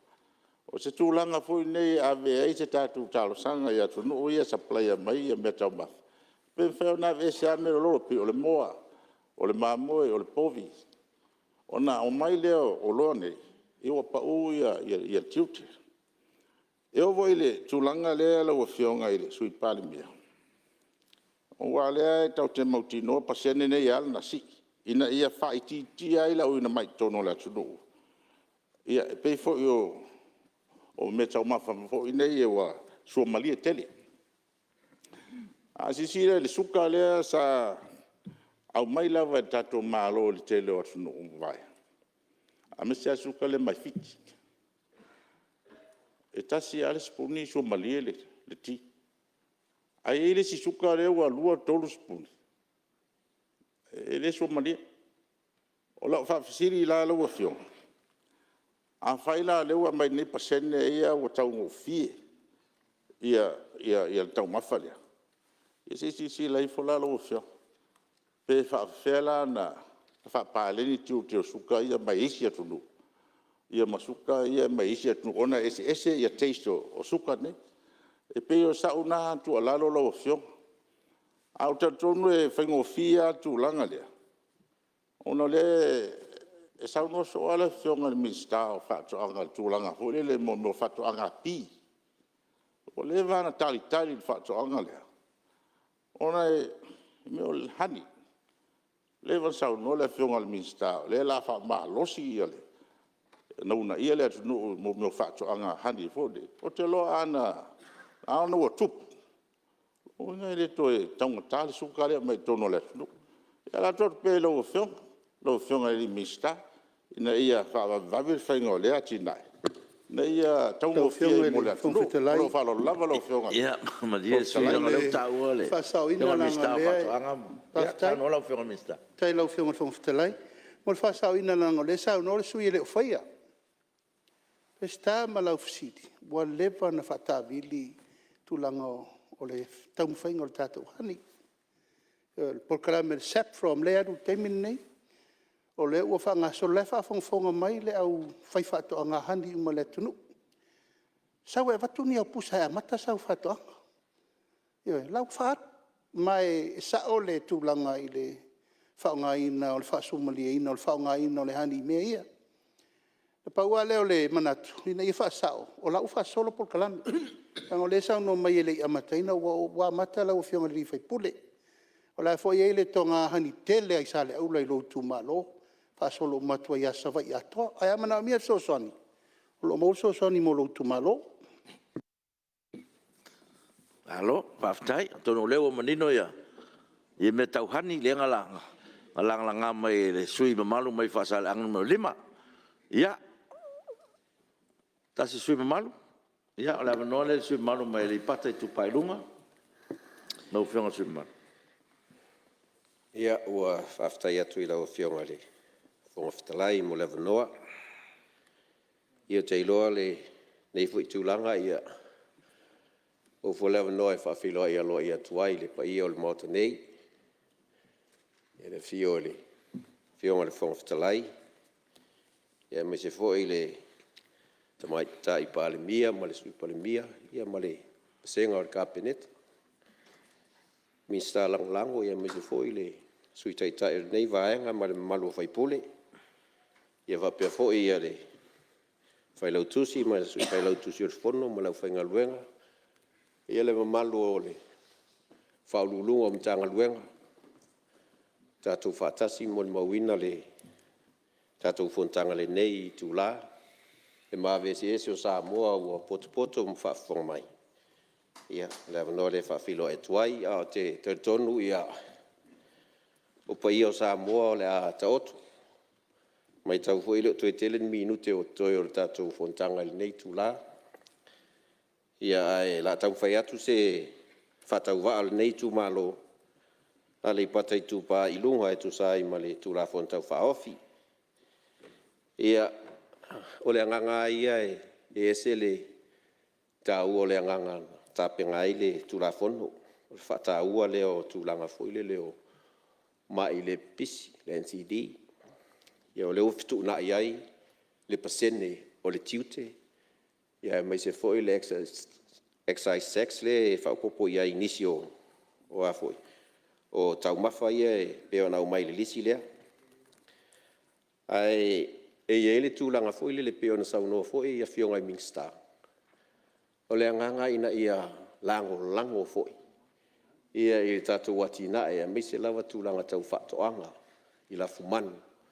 Ia meise foi ia tūlanga o tau matamata, wala au tau matamata. Ia pauasi mea foile le watuisi whaafisili. Ia le fōringa mai e pau i lalo tiute. Lona winga e pe fite nai. O leo tātou whapau le tiute i mea ia au ina mai whafu. Ai pe maana ia le whatu maua i pea, pe la o leo wa o e tūlanga foile le ua encourage. Ia sau pea le, ia rea foi. Ia o loa i whafo i tūlanga o manufasi ano manu a me se foi o whala au tau matamata i o lo ia i. Ia e pere ia ise ia inga fui lele. Ia e ina ia tamawhai e si ilunga ia lango le atina ena o le tātou atunu i tūlanga tau whatoanga ma tūlanga u whapea. Ia o te iloanga e paunga se vaenga fui le watuai se manatu tūlanga lea. Ina ia launga tasia lea nganga na whai tūlafo. Tau tāo fiofi mea lololo, ua leu tā ue whapea se mawhia o mea lololo o māmoe. Leo te vai atu i sā lua 10%. Ia rupa ula o 10% le tiute. Ia pēla ua le o ia tūlanga ia. Ia ar whapea mea ia mawhia le lololo. Tu mau e pēla le lua 10%. Ina ia whai titia le au ina mai. Ia e whaonga loa ia la fumanu. Ia mtātou whatoanga lea e whaonga solo iei tātou tai miliona o atina e tu malo le whanga solo nei. O le si tūlanga lau fionga le whongawhitalai. O tūlanga i o le e pēa na watfoi se manatu i le tātou whera ingana. I le tūlanga leo tātou waitau mawha. E vai le natural water i le whaupopo le suka ma mea whapena. I lau tau mai tau atu iai. O le sa ia le tōsu 12%. O i tōsu 12%. E whaupopo i vai ia e au ina mai whafo. Ia leo o iai le whetuna inga. O leo pa ui lalo le luas 10%. A fia whaatasi ai ma vai local producers. Vai e whai i company whang vai leo lo ina i Samoa. E ise atunga lunga ia po se tūlanga fo le concern iai o ngai pisingisi o lo tua iai nisi fo i o whai pisinisi nei Samoa. I vaenga i o whai a whang vai. I wa le a whai e lus fulsene reo pa ua i nere tōsu tōsene. Lea sa tjai ia vai import mai po vai mai fafo.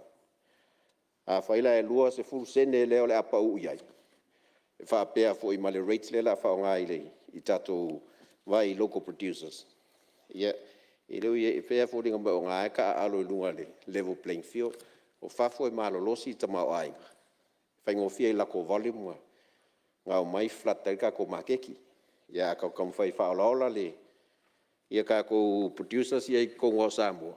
Ia kaunga whikukunga i se fuafuanga whapenga. Ar whakai ka inga le ngā waku. Ua le kau ure whangwai luas fulika. Average le inge se meo 5 ka la. I le luas fulika le ai le whangwai. A whape luas fulsene lita le tariff le wawe iai. Nongo winga luas fulika ngā winga o koe whaopo i lunga le whakala. Nongo winga la koe lakanga kai ukulang whangwai le a luas fulika whapea. Nongo winga port fulka la le la charge mai ai koe kia se meo se lau pasenge. le la koe whaupopo i lunga i le kau le sa masangi 5 kala. Ngā paulanga si concern lai ki foile. I ke ua, ia me sia kulanga sua vai, ia me e ui e kulanga o kaumafa. Ia per sua vai o le umerkasi leo le orkangolari. Ka soifua, ia ua e ko sitfia ia po se mea oval valsfu pesenge ole. O le king o ka soifua, ia mga mia le vai. Ia kau fuilanga ka ko kau fai foile le fukunga ia ka ko tariffs ia. Ia i kulanga ia whakaua le maua sua vai ngai o kako. Ka le malu si o kako aku. Ia e whao ngā vai o kako local producers. O kere fo o whale whangwaingi. E re yangi se whaingi la kou sources. Ke lau la kou e o la mai lava le vai ale SWA, vai paipa. Ia ngau mai la ia koe e rei la ko filters. Ia e kau ngā fwiri. O power. Ia o kau filters ia i UVs me vapenga. Ia mga mi fa la ko singa kala e fa popo. E service ai la maintain ia la ko pisingisi. A pe ngai kulanga nga e se kualalo e fionga de mingska, fionga sui Palemene. Ia se fuku ngai pe manga ia fa ko senge pe o vai e au inga mai fafu. Imported waters. Ia e aluka ko de rua fulu mo ke mingai ia pe fa pau por su senge se kau testaku le ia make ki polar kulanga iai ia me sio ngai kai mi a fai ro ua vai u kau kare kau mafkanga mia kau maf ia vai fo u ko e alu lunga ma vai ka ko fare fang vai ala faka ia okay ro se kulanga ngai o kulai mai ai ia se kualalo ka kia pe ngai i la fionga ia male malu fo yo le mukanga luenga ia e ko e sirsila ngai i le kulanga lea e ka ua le anganga le pe nga vaku sa ungo mangingo lava le fionga mingska so i fu maloloing yo la wo mingska fo a le la make so la pule an ma ko for mai kwa i la lomang kulanga le ole fa kupula i ole le dialysis fo ile le ongo me ka mafangi a ke lo se vongo ka wo fo ile ongo le wo ka ko pa ia kulanga fa mai e mafua mai i kau mafangi e anganga i ai tariffs ngai kau si ia ilunga kau fai ki kia le au mai wa pau funga me ama kai fai ki kia le anga i pio ka e kau mafa le ma moe nga o ama kulanga fa penga e kau fa leo ko pe wa se la unga fa la we kele le la fio ka miska ko kele anga kan ko si ku malo ia ole au mau ia piangei o ngal kau ka o pase se suau kau sa vali mai la vai e fai la ko dialysis por fa matot i o karsanga i wa ngai sirfia fo la fionga i le wa mai kau inga fo le ko tenda ku ko fai ngo ka ko extension of mai ma o kai e ala lai ale fo mai o ku malo kai kas e pere o se va ngore a moa se masinge kasi o ke ro over ko fa ia ka ko su ku malo lai kausa vali u como kafe me over fakalar kiso ia e koi ki se rau ka la esa wai ia mal koi fo ia ku fo kuai ko esa wai pe fa ko lu vai aso ia o ka ki au pe o ka fa mo le nga kulanga ai e simo singe kasi i se vai nga fo le la ka mo fa kuai de extension le fa mai ari pakai rar man ia ka lia mo le nga fa kai le ngai ku malo ia kulanga le ia pe o kulanga i o wa ngai ko is fam kalanga o nga o ngai o mai kanga nge mafua mai por NCD fa mai le pipisia ia e mafua mai la ia ongo kau mafa ia nga ia i malu si o ka ko aku kasila le o fa moi moi o ka ko como fai foi le more on a proactive foi le ka kam fai lai fa ki le kau mafa kau sami me ai sili lava pui pui lo ko ka fa ko fiki ya ke loa o se fe au ka ua le ya o ngale ngangole tariff ni pui pui sio ka ko ku mai fa mai ngi le winga mai o ango mang fasi ia me o so i fu malo lo inga le ka ma fa Samoa ke lo fo la fa ki kia le kele o pidi ka ko fa mai ia ya winga ko ia le o fa ye ko Samoa au inga ko fo ya ku mau ia mo kon fikinga ia o se whakauwaa lea ringi ku malo. Tai. Ko sai foi man kula fongo ka whaofi. Ai manguia kele ia le fongo so Samoa whaftai. Alo, sa noa le su manu mai le patai tu pai lunga. Ia, ton le fufafu ngatu le whiunga minsta ma le mtanga ruenga. Ia, i le forsanga fu e pio na mai pe. O ale so so atu i le anga lewa lua sui o ta ua ia le ese senga ma le afa ino tato vai nei Samoa. Na manino alfa mamanga mtanga ruenga le son nafi ina ia langa le fa fonga me fu ina tato ia a pisinisi vai Samoa ni te ua ia e la fotu lau whiunga minsta. Ia, o ien manatu, o leo tatu tonu, tatu te marolo. Tu sai ma le lafo e pion fatuina, tatu toe a mata i le itu la fitu na ne le fiafi. Me lea, ia, patati ese ngā luenga whono ao, ia, tatu toe a mataria le itu la fitu i le fiafi.